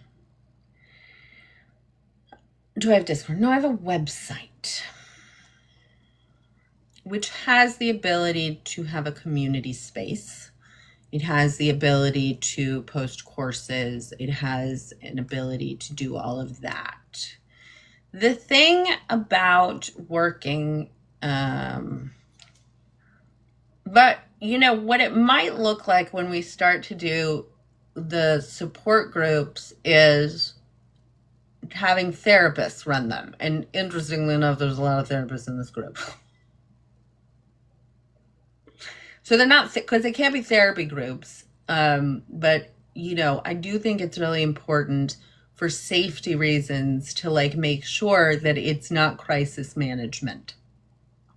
Because people don't, that's not because people don't deserve crisis management, but because one of the things about childhood sexual abuse survivors is we trigger each other. It's not our fault. It's normal. Right? But we can trigger more dissociation in each other. We can trigger all these different things. So you really have to have a very grounded, very safe, very structured space. So, again, I think this is, let me get my ducks in order.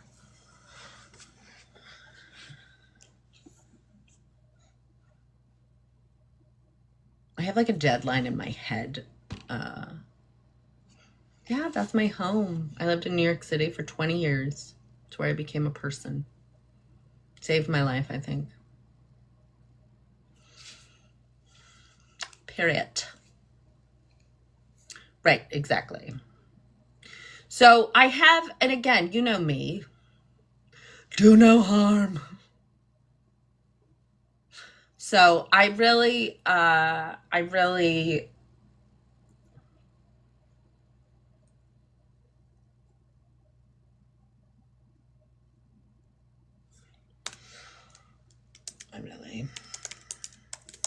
but I think it would be fun. And I would like to have fun. And maybe my idea of fun is different than other people's, but it would be fun. Like and share, like and share, like and share. What else are we thinking about or would like to discuss?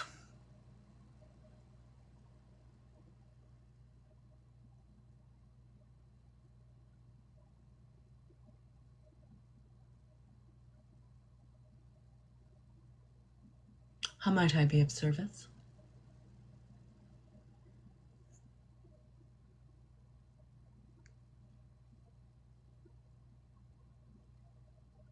Why are we afraid of our own power? Because we understand power is dominance. We've only seen powerful people do harmful things. We don't trust that we wouldn't. How to be aware when forming post-abuse relationships? Don't ask me.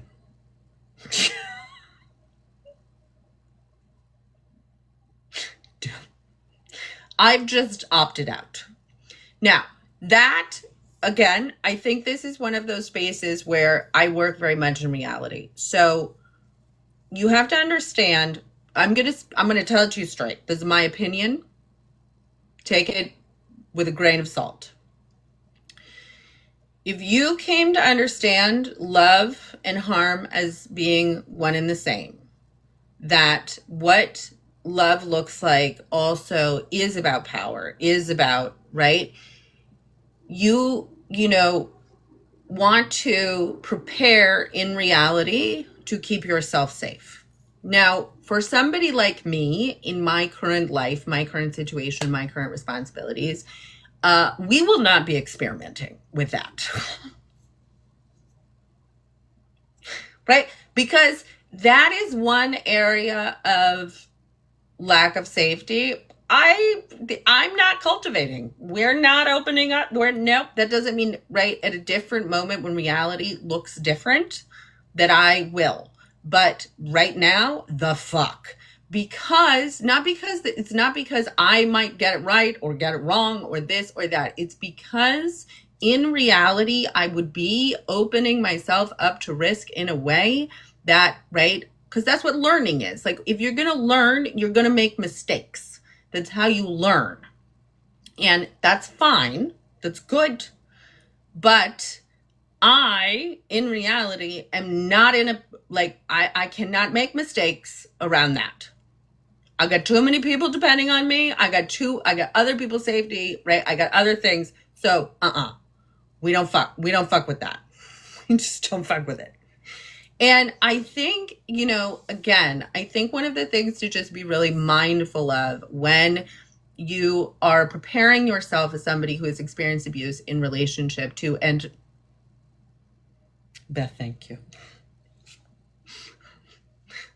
That felt like who I really am. Right? I think this is like, if you want to do that, tremendous. Just be really cognizant that what we're talking about is opening up an unsafe space. Not because you're unsafe, not because you're bad, not because, right, but because statistically speaking, if anybody's going to unalive you, it's a romantic partner. So just like,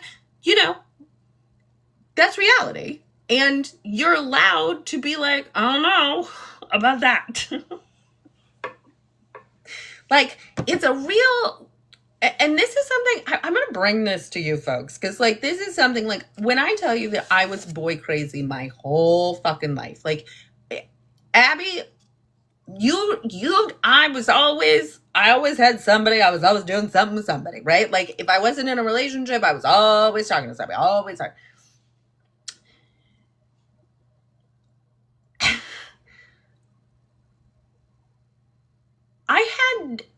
Now looking at that, I'm like, were you even enjoying yourself? Like, what was that? Were you just doing that because you thought you should? Like, what was what was going on? Because, like, I don't think I was taking those actions from any kind of grounded, reality-based place.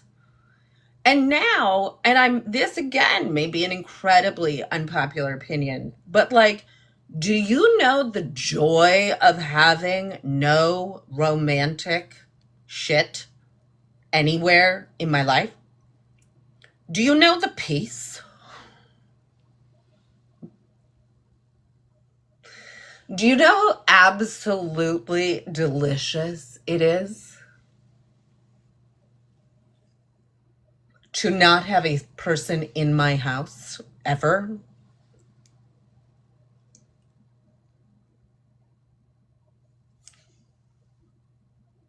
So, like,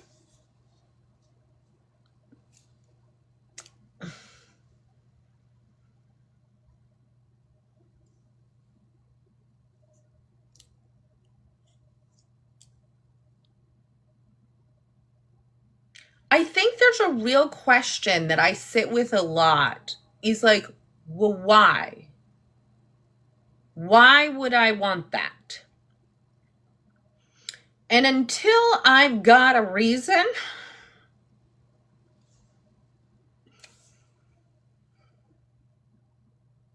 because I'm supposed to.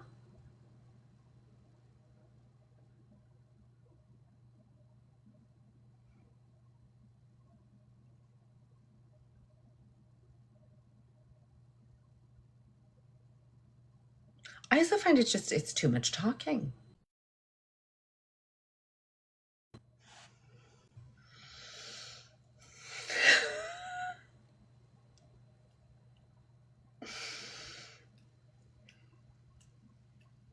And again, I think it's different, but again, I think that's separate from, like, having relationships. Is it important to have people with whom you relate, right? Like, yeah, I think that is really important.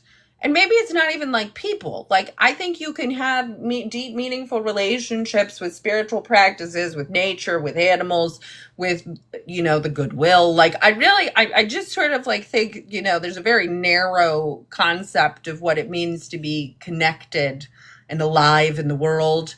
But like the question that I always bring when people start talking about like relationships, especially as a person, like I'm a woman, I identify as a woman. I've been conditioned as a woman, right? That there's something about me being a 41-year-old woman that I am not supposed to be single or like it. And, I have not found that to be the case.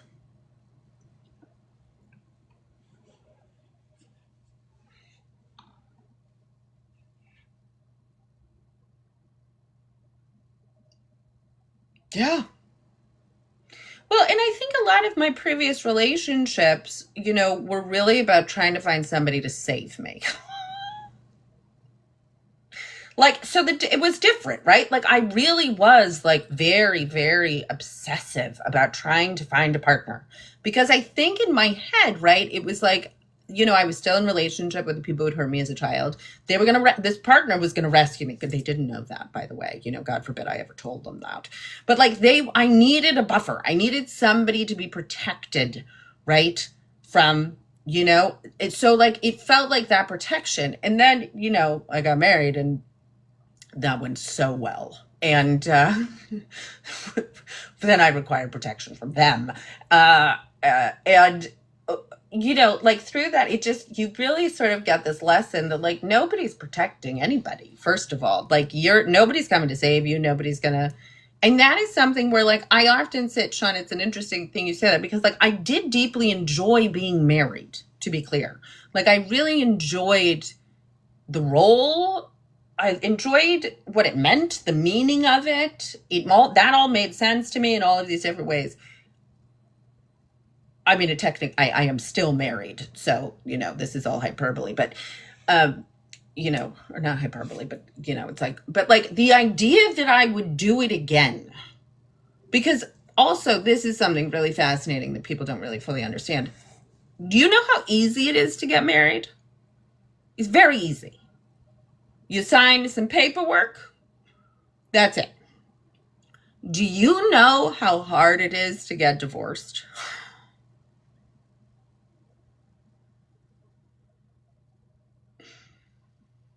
Do you know how hard it is to get divorced?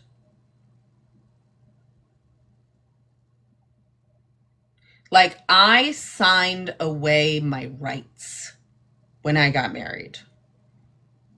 I did not know that. And I even walked into that marriage, with a prenup. But I signed away. So, I am now 2 years into my divorce. Which is, interestingly enough, longer than I was married. So, how about that? So the idea of being like, would you do it again? What an odd question, right? Yeah. There you go, whatsoever.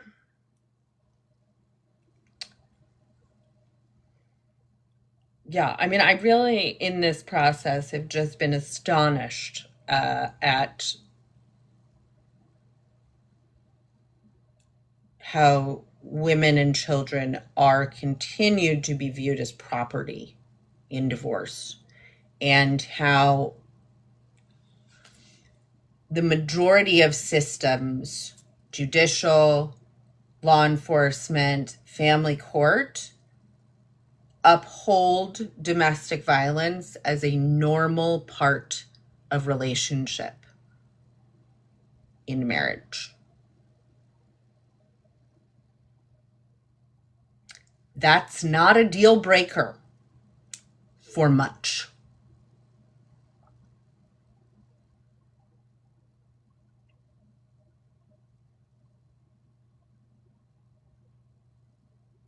So, would I ever sign my rights away again? The fuck no.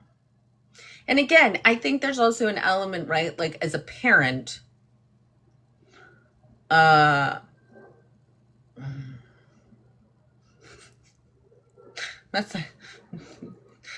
you know, that you can't do that. You can't, when you got kids who are dependent on you and you're going to get married and sign their rights away over to somebody, like it just means so. But again, I think I enjoyed the institution in theory. In practice, it turns out to be just a trap. It's just a fucking trap. Epic proportions. But that's just one woman's opinion.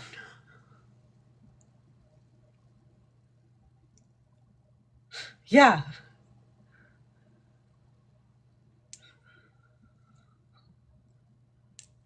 No. I think in some ways, one of the things I think is really interesting is I have a lot of survivors who I work with who are trying to figure out how to have relationships on their terms. And interestingly enough, one of the things that seems to be really positive for everybody is compartmentalization, which makes really good sense. And I remember, I remember even saying this to my husband, like when we got separated and I wasn't, whatever. But I remember being like, I just think like maybe the answer for us is that, I can't live with you. But like we could still, right? But again, there was something in there where I was trying to problem solve this. Like, how do we fix it? But like, I do find that a lot of survivors really need to have relationships on their own terms, whether that's being together, living apart, whether that's like, if they have kids or that, like the kids, there's no meeting of partners and children. Like it's very much, everybody's own term.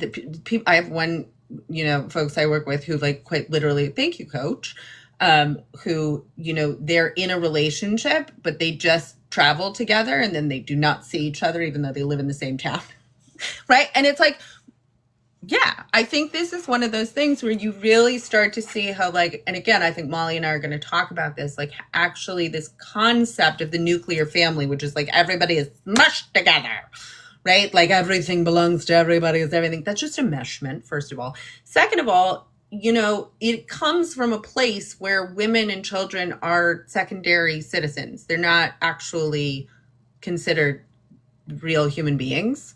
And so if you're going to have a relationship in reality, you're going to have a relationship that's compartmentalized if you're an adult, right? Like one of the things I think about a lot, like, should I ever be in a relationship with somebody in the future? Would they ever meet my children? Absolutely not. Right? That's a hard no. That's a hard no. Which means, would they ever stay in my house? Would they ever live? No. Nope. Right? Has nothing to do with them. It has to do with me. It has to do with my own ability and my feeling and role and, commitment to being the stable person for my children that is not confusing, is not, right? Like, Mom, this is Mom. Mom shows up. Mom is here. Mom is always here. Mom is always in the house. Mom is always right. Like, that's me. That's who I want to be. So, part of like compartmentalizing, being like, oh, well, who would sign up for that? I don't know. I don't give a fuck. If somebody didn't want to sign up for that, then they're clearly not able to be part of my reality, because this is reality. This is reality of my life. So, I think that's really something, that I would, thank you, Priscilla. But I think that's really something to like honestly ground into and validate, that a lot of these narratives about what one is supposed to do are really about taking away power and agency. And I will say something, like, again, I mean, this platform is quite literally about the endemic of childhood sexual abuse. And certainly as somebody who, again, as a survivor, the statistics, all of that, no one will ever be near my children, ever. It just, We do not take that risk. We do not take that risk in that way, shape. Like, no. Because you cannot know. And if you cannot know and you do not want it to be too late, I have already, no. So I say all of that is like, again, that's not to fearmonger. That's not to, right? That's just literally how I, with all of the information I have and my experience in this world, have come to understand how, I can live. Because the other part of it is like, I just couldn't live. You bringing too much anxiety into my life. So, right. This is how I can live. This is how I can live. I can live freely. I can live joyfully. I can live without fear of that. That's what I want. So, cool. And I think it's really important for survivors to be clear on, like, however you create a relationship with somebody, you're allowed to have boundaries, and those boundaries are built on the reality of your life, because they're not in a relationship with somebody. They're in a relationship with you. And you're allowed to be you. You don't really have a choice, unfortunately. So I will jump off my pedestal now there.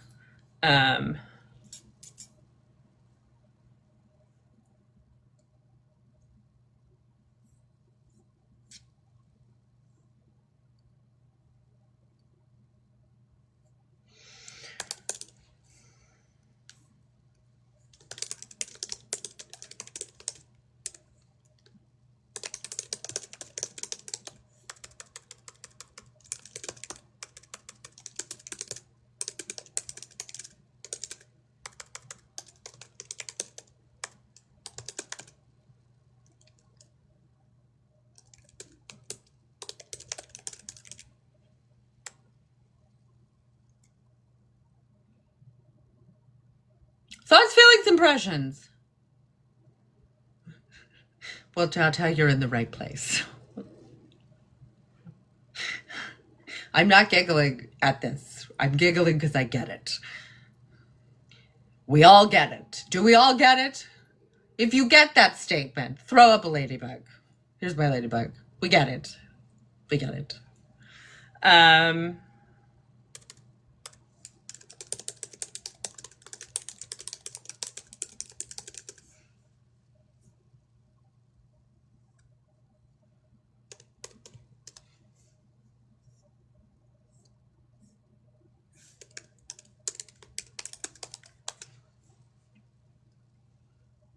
Yeah, we all get it. So what do you do with it? What do you do with it? I do think, back to this fight response and advocacy and all of that, right? I was talking to this other survivor. I was like, what I really find is, like, when I advocate, when I do take these actions, when I, use my voice, when I do all that stuff, right? My symptoms decrease. Much less somatic pains. My gastrointestinal symptoms decrease, et cetera, et cetera. So is it just food for thought. No, we don't get over it. We got to use it, though. Right? We have to use it. A lot of times, one of the things that's really normal, Tata, is that many times, even when we've had this experience being sexually abused in childhood, and we expect that what's going to happen is, like, we're, the farther we get from it, the less we're going to feel it, the less impactful it's going to be. And fascinatingly enough, that's not really how the body works. So it creates dissociation. And so often as we start to come into our own power, we start to feel what happened. Like, we knew what happened and it was problematic, but then we actually start to feel the emotional data from that event in our body. And that can actually happen very much later in life, right? Like the terror that we couldn't feel during the experience that's been sort of locked in us is now come out to be, validated. And it's really normal. It's really confusing. But Tata, you are welcome here, because that is part of why I built this platform. And also something that we talk about a lot is that, when you're in functional freeze state, when you're stuck in freeze, you're not feeling those feelings. And so it's actually clinically great that one starts to feel those feelings. But the question, first of all, many people are not sort of trauma informed on this. Like, where do you go to learn that information? How is this? And then what do you do with it? And the answer is you need to channel it into action, because that's the only way it works to get better. That's my 2 cents, though. I'm just some woman on the internet, as we all know. Yeah, well, so self-destructive actions, we talked about this a little bit earlier. There's self-sabotage. So there's difference between like self-sabotaging and self-harm. Okay? What I would like to posit to the group is that self-harm is just rage that it gets directed on the self. And the reason that happens is because we don't typically, we're still internalizing our experience. Like, you need to stand in your car and scream. You need to write your governor and then try to call your governor's mother. You need to literally, subvert the dominant paradigm instead of hurting your body, because that rage is meant to generate action, and it's meant to generate action into the world to change something. Make it stop, make it go away. But because we didn't, our environments did not allow that, we believe that the safest thing to do is to turn our rage on ourselves. And then you're still stuck in it. It's just the same thing. It's what the perpetrator did. You're just now doing it to yourself. Which, again, very normal. It's not your fault. It's very normal. We have to be like, wait a minute. Maybe I won't do that anymore. Maybe I'll try something else. Maybe I'm not as big and scary as I think. Maybe I am as big and scary as I think. Maybe that's a good thing. Right? This is also when we're I'm going to be big and scary. What if I did this? It's let's think about big and scary. Let's think about evildoers and superheroes are big and scary. They're all big and scary. It's about what you're doing it for. It's about what you're doing it for. Why are you doing it? Yes, user, you're 100% correct, because therapists are taught to keep people dissociated.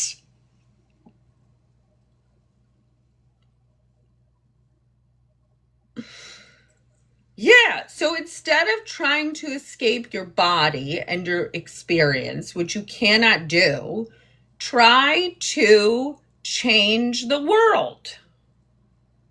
Bruh. And you don't have to change the world. You can just change someone's world. I'm just some middle-aged bitch on the internet, okay? And I get a lot of really meaningful feedback where people are like, you really helped me. You really helped me. And I'm like, yeah, that's cool. That's just it getting sent out instead of in. And you know what? It didn't change the world, but it might change somebody's day. I love New York.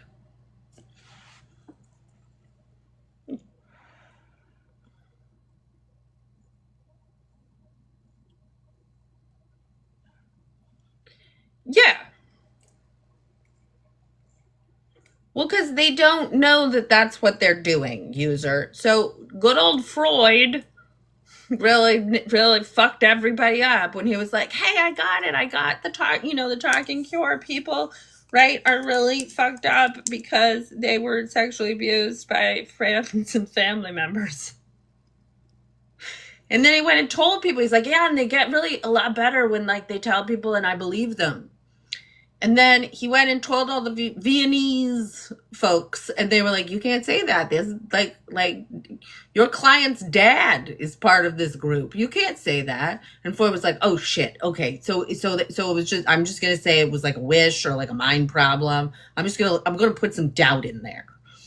So what did we do? Well, that's the basis of psychotherapy as we understand it. So that psychotherapy is literally based on being like, let me figure out what's wrong in your brain, instead of being like, hey, I think you make sense, and if you just told me the truth and I went, oh, right, like, that's fucked, you'd get better.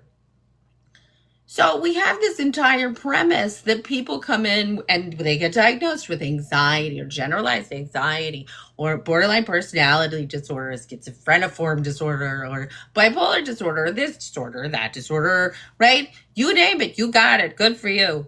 And yet we've lost the thread on the way people get better is they tell you what's happening for them and somebody goes, oh yeah, okay. You're a real person. I see that. Okay. Keep talking, right? Instead, they go, well, maybe it's anxiety. It's not terror. If you call something anxiety, you have literally taken away any possible catalyst. And in order for people to believe, in order for people to make sense, in order for them to feel safe, you have to believe they make sense. And if you say you take out the reason they're anxious, they're like, I guess so, I don't know. I'm just crazy. Well, then why is everybody so fucking crazy?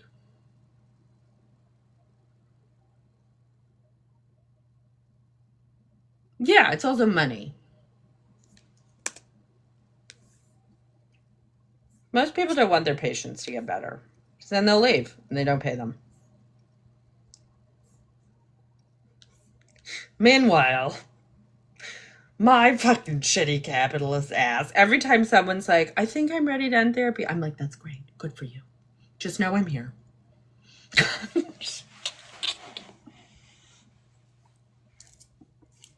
Anytime. I completely, yeah. Okay. I'm going to support you. Just I'm here, Yeah, let's try it. Let's do it.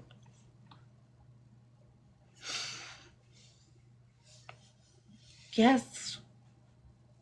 Yes, because, yes. Facts. Factual. Anyways.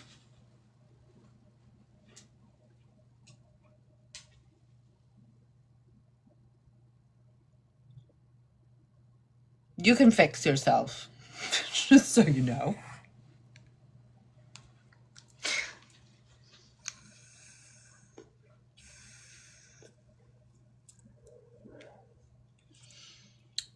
Really, truly terrific.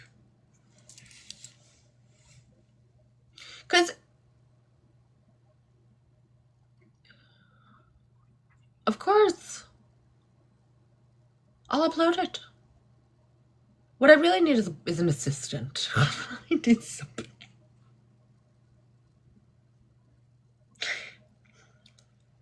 I like thinking. I do like taking actions, but I really like taking actions, from myself.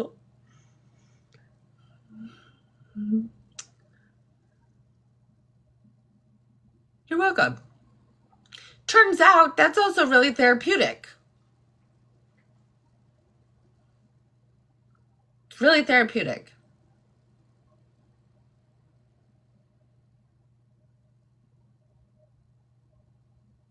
Like, I think about all of these moments in my life.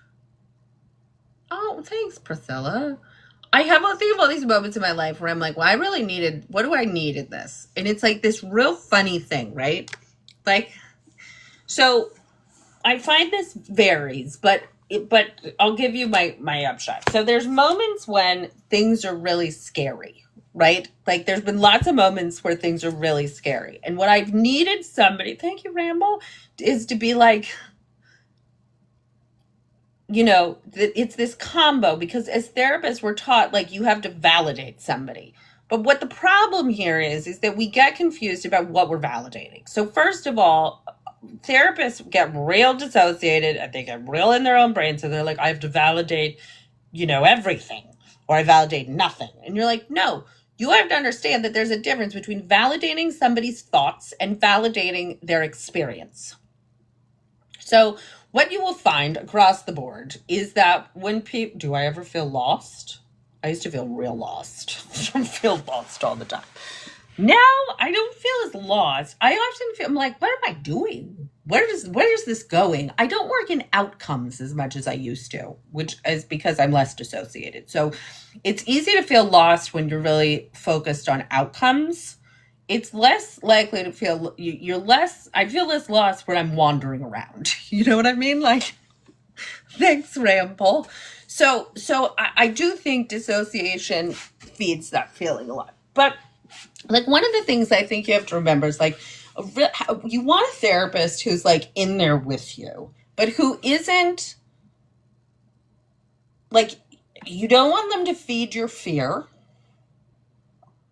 when something is terrifying, right? It's like you want a good grown-up. I say this all the time. And like one of the things that it turns out, which again, I don't know how this is, but I'm a good grown-up. So like I think about a lot of the times like when my kids are afraid, right? And like there's this funny dance because you don't want to be like there's no reason for you to be afraid because they're afraid. And again, we all know in the history of being afraid, no one being like there's nothing there has ever made anybody less afraid because there's terror in the body and you have to meet it. But you also don't want somebody to be like overwhelmed by their feeling of fear too. So this is this really interesting place that I find all the time that just parenting is hard. And it's hard in therapy as well because fear is catching. So one of the things I think a lot about, like with my own kids, especially when we've had to go through, you know, some really terrifying moments, like they're looking to me to be a barometer. Now, that means I have to be very grounded in reality as a good grown-up. Well, a good grown-up who is in a crisis situation never throws up their hands and goes, oh God. First of all, right? No good grown-up, if you're a little kid, just collapses or is, you know, in tears all the time. In fact, kids are really amazing about grown-ups' tears and are really fascinating. Like we went to visit family, and when we left, I cried because I love them. And so my kid was talking to me about being like, I want to go back and visit. I was like, great. And then my kid was like, but don't cry. I don't want to go if you cry. I was like, right, got it. I see what you're putting, like that was, yeah, you were like, is this bad, good? I don't know. What is this? So we talked about that. But like a good grown-up is somebody who sits there and is like, yeah, this is fucking scary. All right, what are we going to do? All right, I need you. We assign roles. We do jobs. This is your job. This is what you're going to do. I've got this. Don't worry about it, right? A good grown-up is responsive. And a good grown-up is never hopeless. So this is one of those spaces where like a good grown-up in life is what a therapist is supposed to be. So, I mean, I have had patients come to me, and again, these are my favorite patients. These are the patients I want to work with. I want to work with the patients who have been fired by other therapists. They're my favorite. They're my absolute favorite. And I've had them come to me and be like, you know, I've been told nothing will help me. And I'm like,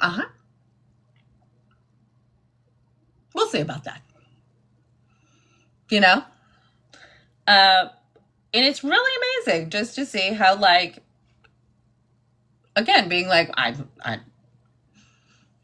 think you might, you know, let's see what we got going on here. I'm not clear that that's fact, right? Like, and how that generates change.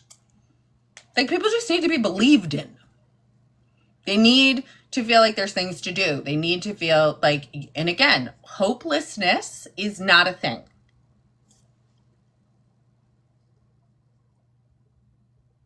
Yeah, well, I'm sure I'm resistant to treatment, but really what I am is resistant to labels and assholes.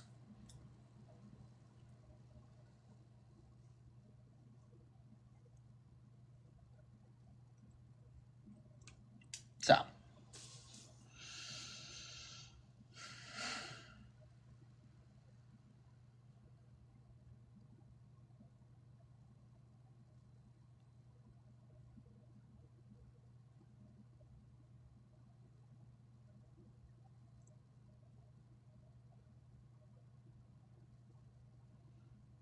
I could chat about that for a while. But yeah, just good grown-upping.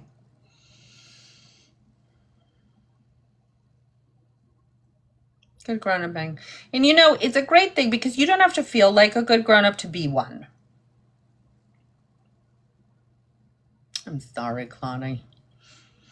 You're welcome here. You're welcome with us. We know a bit in this community about recovered memories.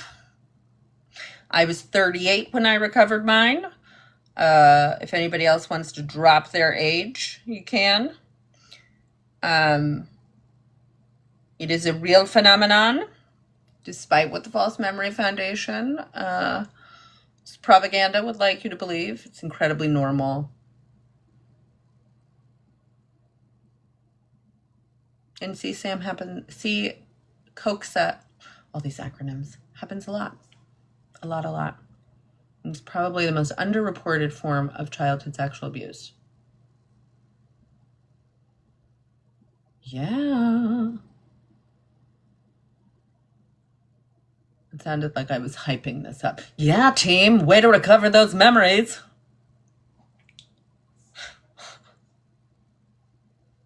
Good for you. It is, though. I mean, it's kind of impressive. It's like, it is. It's a big deal. I mean, it's more of a big deal to actually, like, face them. Yes, ta-ta.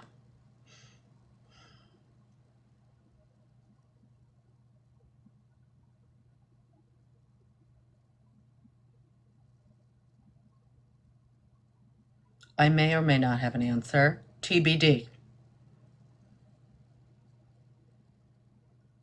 Do I feel like group counseling is effective? Yes.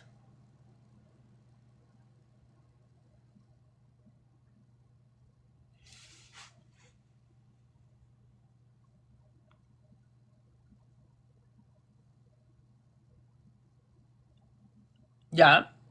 Christine, that's pretty normal. Right.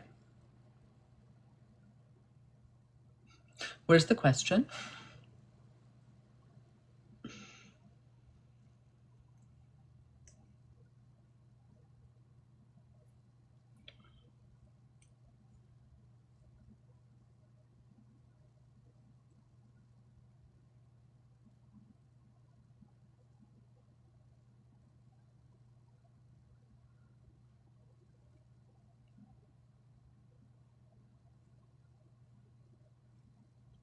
Guilt?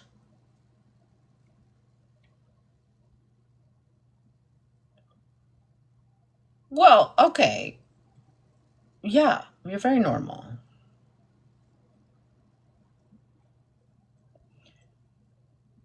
I mean, I think you have to remember, like, the majority of people don't go no. Okay, let's back this up. So, we live in a very dissociated world that would love to believe that the right and wrong answers are this, that, and the other. Right? That, like, if somebody hurts you, you should never be in a relationship with them.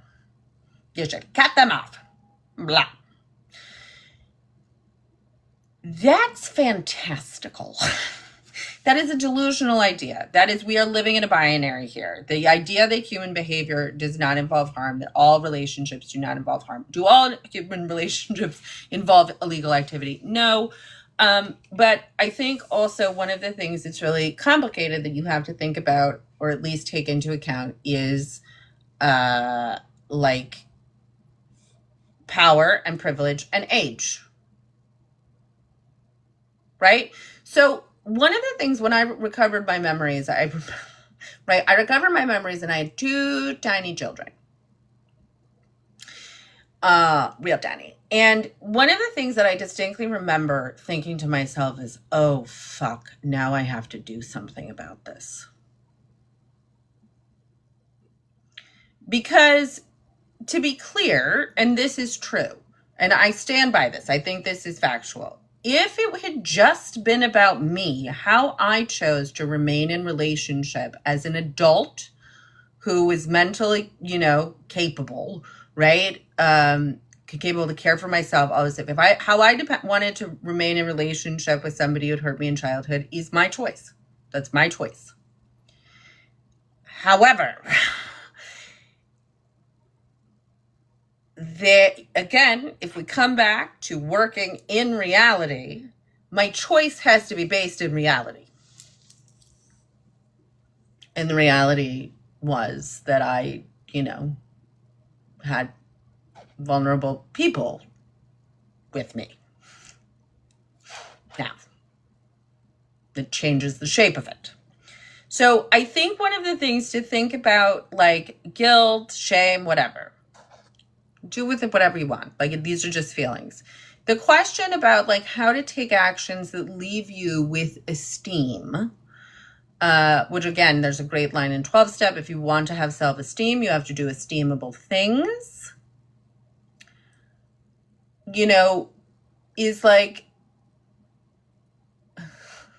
sometimes what I say to myself, is like, what would a good grown-up do? Not what do I want to do? What would a good grown-up do?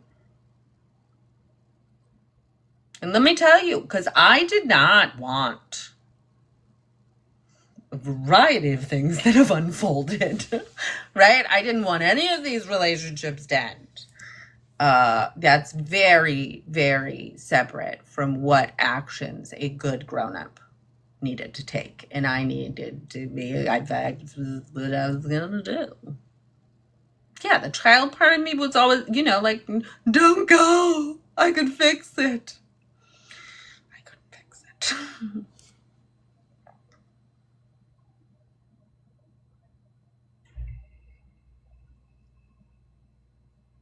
Kids, women are incredible because of the patriarchy.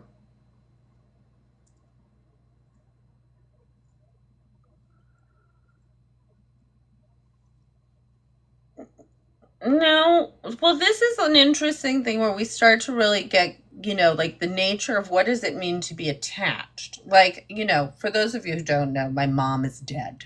She's been dead a long time, 20 years. In 2000, next year, it'll be 20 years. It's a long time.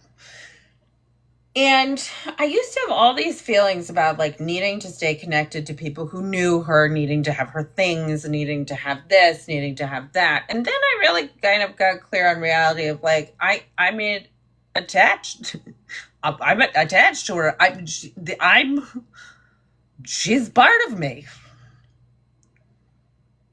Like, and even in all of those connections, outside of myself, were not satisfying attachments because I wanted her, like that's what I wanted. I wanted her. So like, I wasn't getting her. I was just settling for, like, and people who wouldn't talk about her within this, or like, it's, an article of clothing or whatever that. So like, I think sometimes like, we all, if we've had these attachment wounds, it's easy for us to get attached to things that aren't actually attached, like parts of attachment, like presence.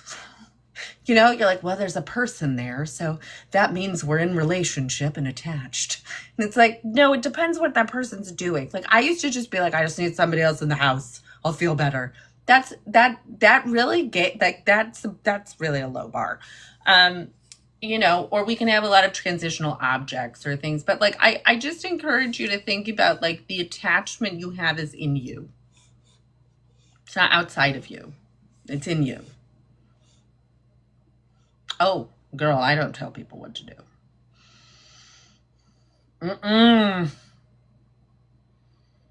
Too gray. Couldn't possibly know.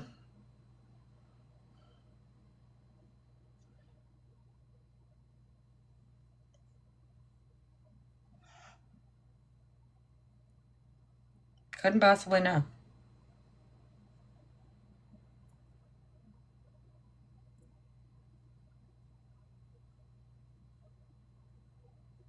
I know we all want to be told what to do. Don't worry about it. But I can't tell you what to do because I couldn't know. And these situations are also specific.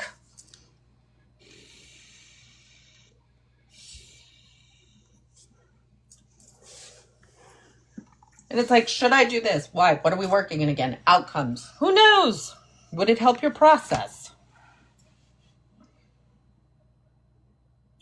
What statement did I make about boundaries and reality? The boundaries are about reality.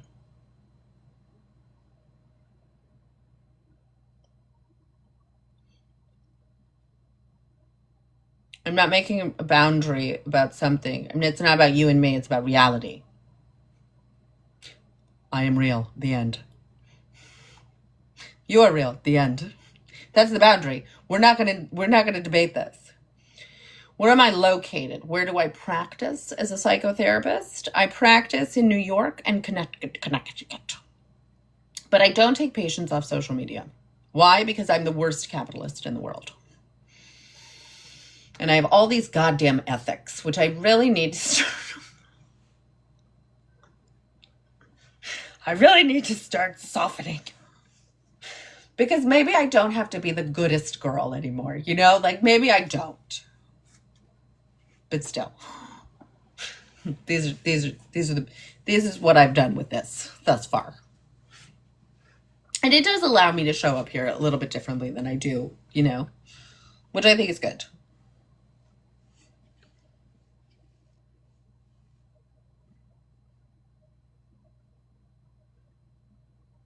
But I am licensed in New York and Connecticut. I see patients in New York and Connecticut. And if you don't believe me, you can look it up. Because I believe there was some confusion about that.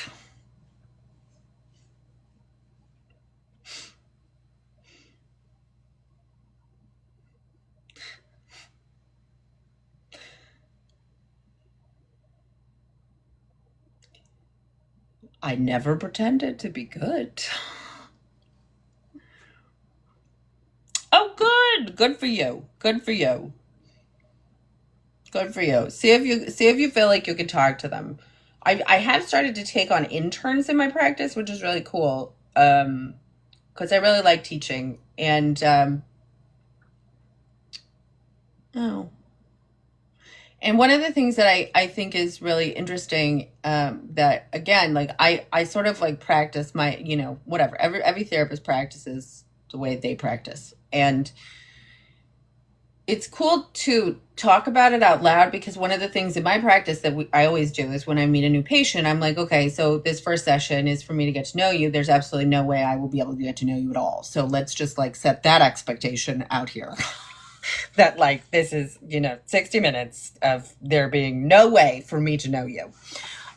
So, you know, we'll do the best we can with that. But like, what I really need to understand from you is, you know, for you to feel like if you can talk to me. And if you feel like I'm somebody you can talk to, or that there's resonating here, you know, something, thank you, John. Like, then what I say to folks is like, okay, so let's try 2 more sessions, but we're both completely in agreement that this is all tentative. Nobody's signing up for anything. Nobody's doing it right. Nobody's going to make you ski. But like after 3 sessions, we'll be able to figure out like if we want to work together, you know, continue like moving forward. But those first 3 sessions are like for clients to figure out if they feel safe talking to me. And I say to them, and if you don't, then that's fine. It's my job to help then give you a referral. We'll find somewhere where you do. But this is not like the most, that's it. And it's really interesting because like now that I have these interns who are, you know, in school, and then they'll talk about like their other classmates and all that stuff. Like, this is not normal practice. I'm like, well, why are we not making this normal practice? Like, you know, what are we doing? That's weird. I always thought consent was a really key part of therapy, because every single study we have shows that the kind of therapy you practice does not matter as much as the relationship between the therapist and the client. So why would we not be, you know, really focusing on that beyond anything else? Because it's the data. Oh no, CBT, EMDR, baba-doo-ba-doo. Don't matter. Don't matter, turns out. So, somebody asked me what kind of therapy do you practice? Reality-based. What's your theoretical orientation? Shouting about reality.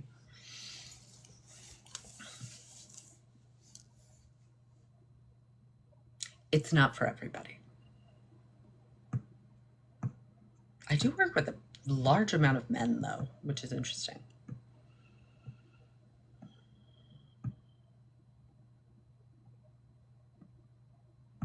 Any other questions? Thank you, Zelda. I love a pumpkin. Thank you, thank you. So if anybody is going to see a therapist, just remember you are the consumer. That you have to be assessing for fit. Even if they're not giving you permission to assess for fit.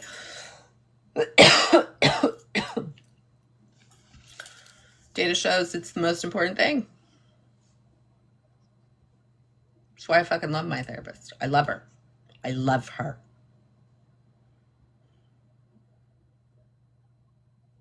She says things in session like, that person is a fucking idiot.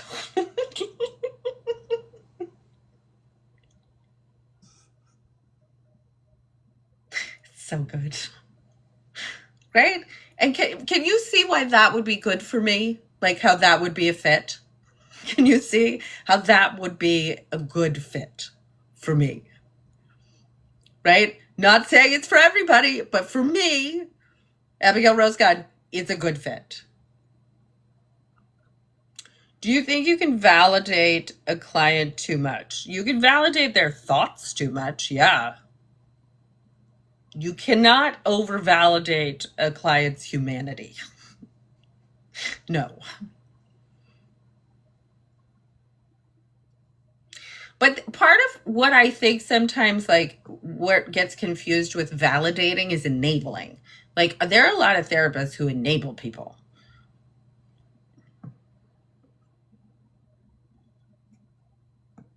That's a problem.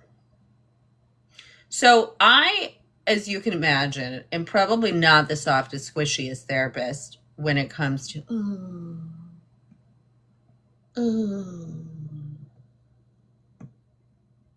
Is that reunification therapy, Ama Mama? Because I can really talk to you about that.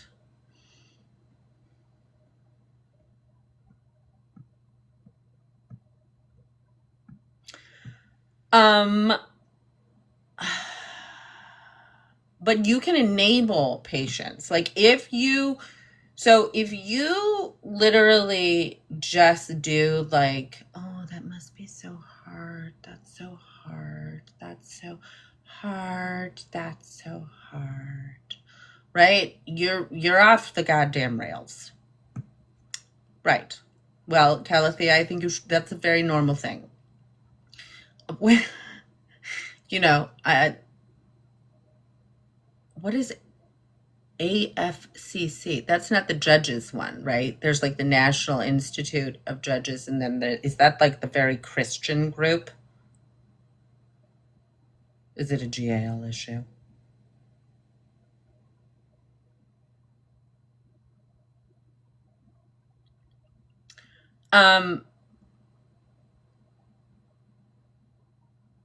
Yeah, well, I think so again, my thoughts on SI is that is a part that is trying to communicate something. So we don't validate the part, you validate the part, you have to go backwards, right? You have to, like, people be like, I went on live myself. And instead of being like, you know, people start to be, why or what? You know, you're doing the wrong thing. You're starting to get in there and spin it all around. If you start from a place of being like, that makes sense, let's talk about it. Right? That isn't touchy-feely, but is just like pragmatic. This is where I think so many therapists think they work in feelings, and really you're supposed to be working in regulation. But is it possible to scare a therapist off? Yes, they're notoriously fragile.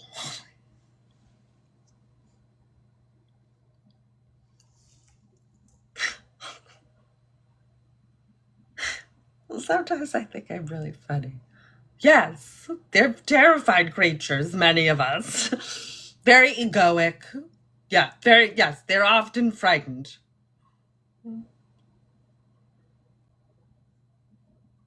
Yeah, it's a bid for autonomy. I will be the captain of my ship. I will be the master of my soul. It's a fight part. It's good.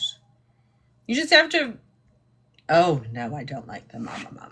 You just have to channel it, but you can't take away that. That's one of the things that I think many times that, like, you know, you have to understand, first of all, I think therapists will get really, like, about, you know, their egos and all of this stuff. So first of all, you cannot, no, for nobody on this planet can stop somebody from unaliving themselves. Let's just get clear on that. Right? Like, that's just it. You can't. So therapists, first of all, get real worked up that that's our job. That's not our job. You have a set of rules that you apply, that you're right. You have to hospitalize people if they meet a set of criteria, right? Which one?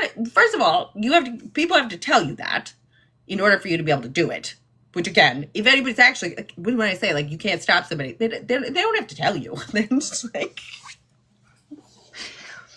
So one of the things that I had a supervisor who talked to me about early on in my career was like, you need to get clear on that. Like the sooner you get clear on the fact that you cannot stop somebody from doing this, you can only do your job. The easier it'll be for you to work with this. And that is factually true. So, you know, I certainly have taken people to the emergency room.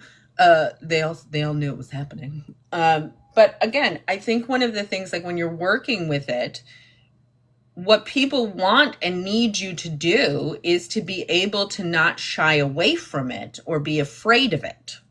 That's the regulation piece. And that's where a lot of therapists get worried about themselves instead of their patients, which is often a reenactment.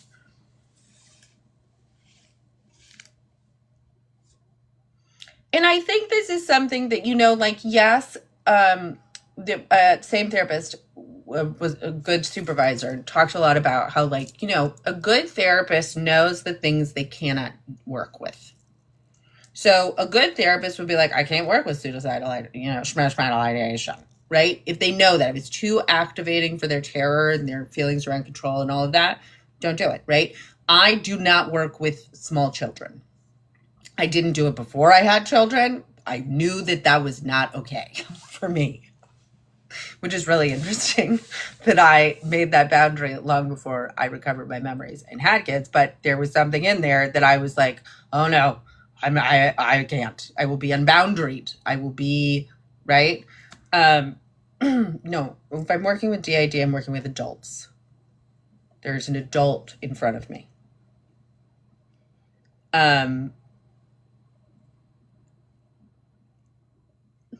Yeah, exactly, Priscilla.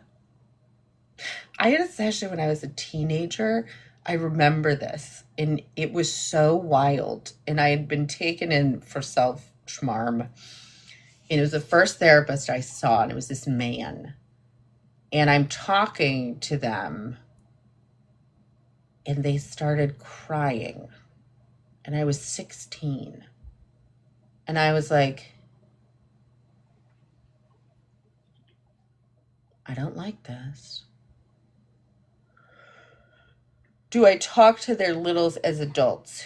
So this is a complicated question. People with DID, you can come for me on this.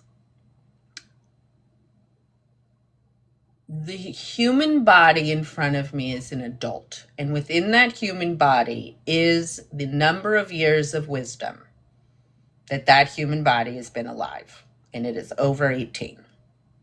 Right? It has all of that. So when I talk to people and there's a child part present, I don't talk to them like they're children. I do, right? However, talk to them like they're terribly afraid.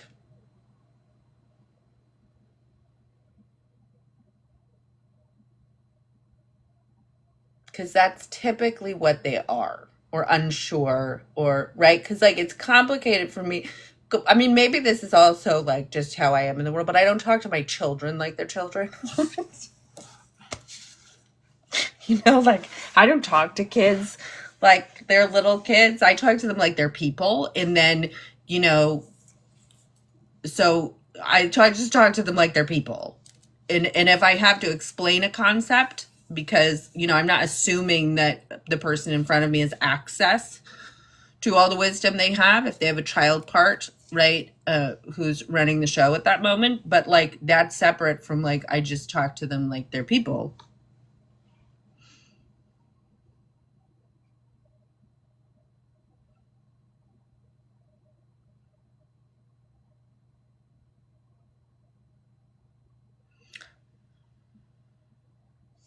Yeah, Len does talk a lot about DID and has a ton of wisdom on it, like their lived experiences, and they could probably speak to that better. And we often, you know, have had disagreements, and again, that, you know, there've been times where I certainly have not responded to them in a way that was helpful to them. What I think is just, you know, nobody, and like that's just humanity. Like, so, but yeah, I think it's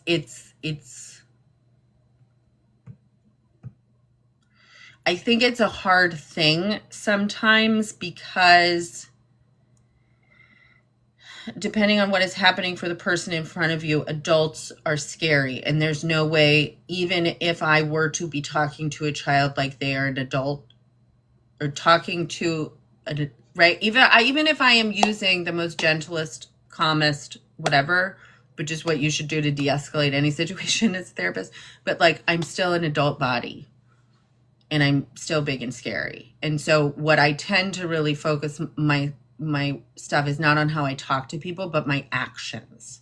So there's a lot of times, like when something like this is happening in session, that if you were my client, you would see me like put my hand on my chest and do this, which again, in my therapy sessions, we talk about this, where there'll be moments where we'll be like, just take a breath with me. Okay. Like, let's just, and part of that is not like treating somebody like a child, but it's trying to like slow things down and practice actions that are safe and about separateness, right? And also like withness, that are boundaried and appropriate and calming. I think Lenny's page, I don't know why I'm blanking on it. What is that? Yeah. Collective. No. It used to be damaged goods, but I don't know if it's damaged goods now. I thought it changed, but maybe it didn't. As you can see, not paying right attention.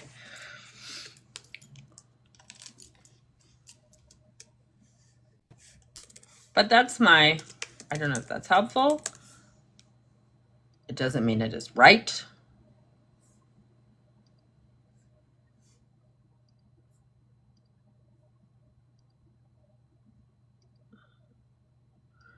Anything else?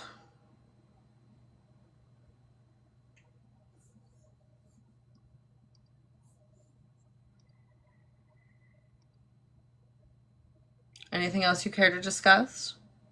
Like a chair, like a chair, like a chair, like a chair, like a chair.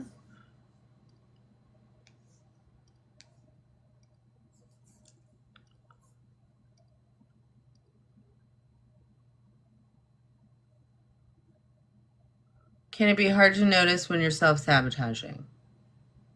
Yes.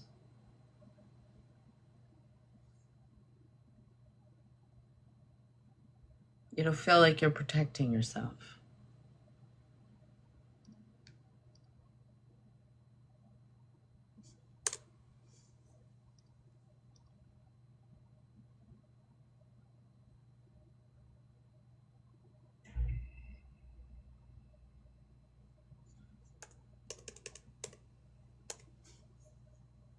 It won't feel like sabotage. It will feel like safety. Do I do EMDR? No. If not, do I recommend anything else? Move. Move. This is what I recommend. Movement, somatic work, advocacy,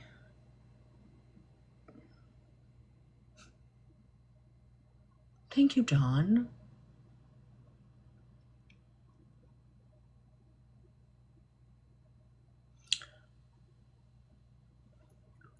Yeah, I think, and again, if you're looking at sort of therapists, like the modality itself, I think is less important than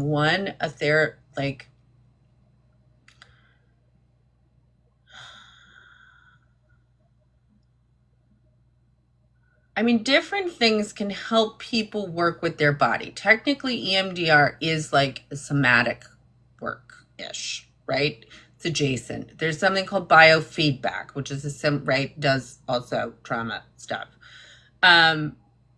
Somatic experiencing therapy, trauma stuff. All of these things are great. The speed at which people do them varies, or is efficacious and doesn't flood people, and all of that varies person to person. But I really hope people are starting to see that for centuries, people have recovered from trauma by doing the same fucking things, which is moving and then doing something meaningful with what happened to you. Why do I not like EMDR? I do. Thank you, Dawn. I do like EMDR. I just don't want to get trained in it. It's not that interesting to me. Selena Grilly, she's licensed in New York. She does EMDR. I love her, to be clear. She's great. So again, yay, other people could be licensed in it. I'm not going to be licensed in it. Although, I say that and who knows, maybe I will be in the future. But yeah, IFS is great too. I want IFS with movement. Which I imagine sometimes there is. Also, I think there is, Dick Schwartz is a great name.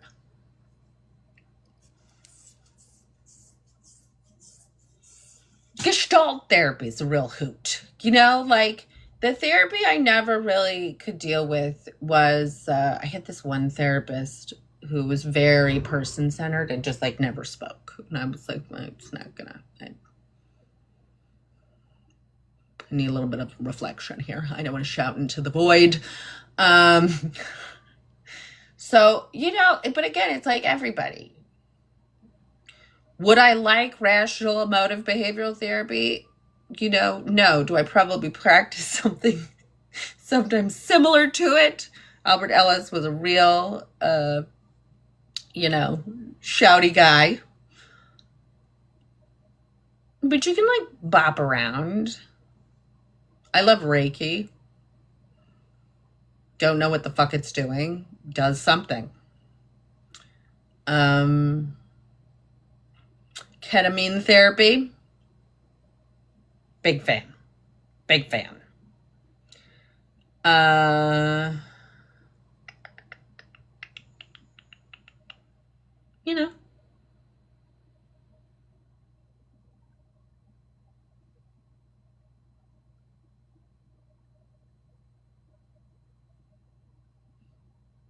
Yeah. Well, I think a lot of work for people who've lived with dissociation is to figure out how to be real in their bodies. And you can't do that all at once. And depending on what's going on for you, you don't want to. That's not right. There are times in the past 2 years where if I had really sunk into the reality, it's not going to behoove, it's not helpful. Right? It's not helpful because you're in the present. You don't know how it's right. It's not good. So, all of this is it's like people are like, what should I do? The specific thing, follow the wisdom of your body. A moment when you are, I cannot tell you how incredibly important and valuable it is to dance and sing. And if you're confused about that being a therapeutic modality, please go look at history. Look at the history of imprisoned and depressed people and how they survived absolutely hopeless scenarios and situations with some level of embodiment. It was through that. And, you know, that may not have like a peer-reviewed journal article backed up on it, but it has fucking years and years and years and years and years. Yes. Yes. Still happening.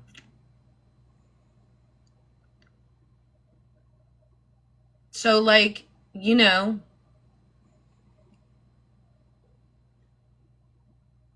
look to the wisdom of people who have already done it. Not to the people who tell you how to do it, but people who have done it.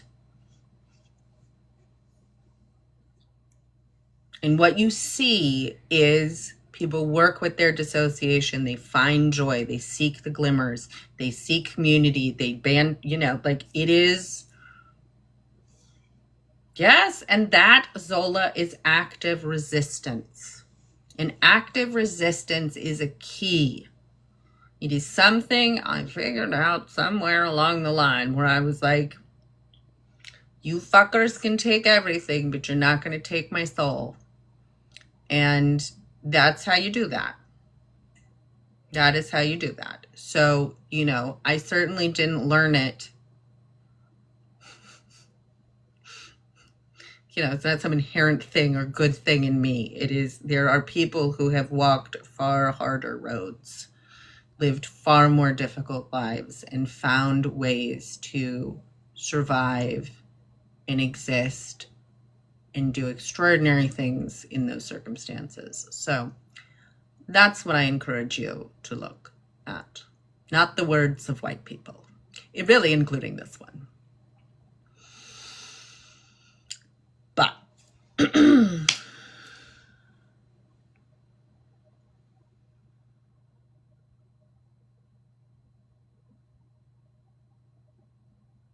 Canuck? I don't know. It would depend on the use. Like, safety is a shared reality. So if there's a shared reality there, sometimes they can be very helpful to have it.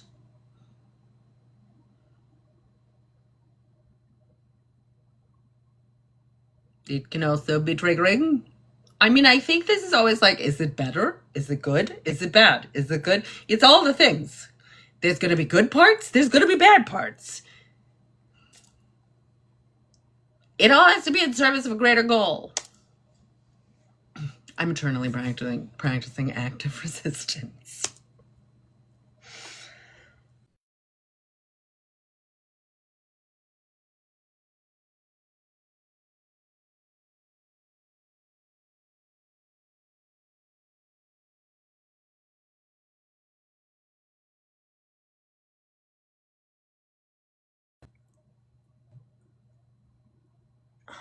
This is so dumb.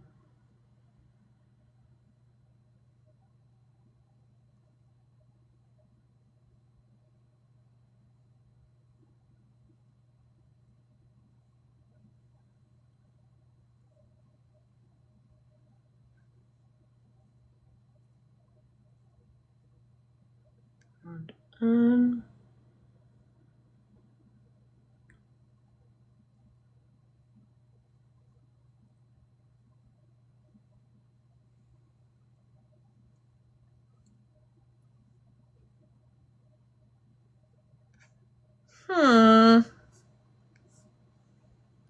Anyway, I know. It's hard. It's hard to be in relationship when one has lived through things together that are very triggering and scary. But safety first. And stopping harm first. And relationships are there. All right. I am going. I think you guys are great. Keep it up, whatever it is. I will try to remember to post this. If I don't post it, DM me and tell me to post it. I love a nudge. And yeah, go fuck it up. Bye. Bye-bye. Bye.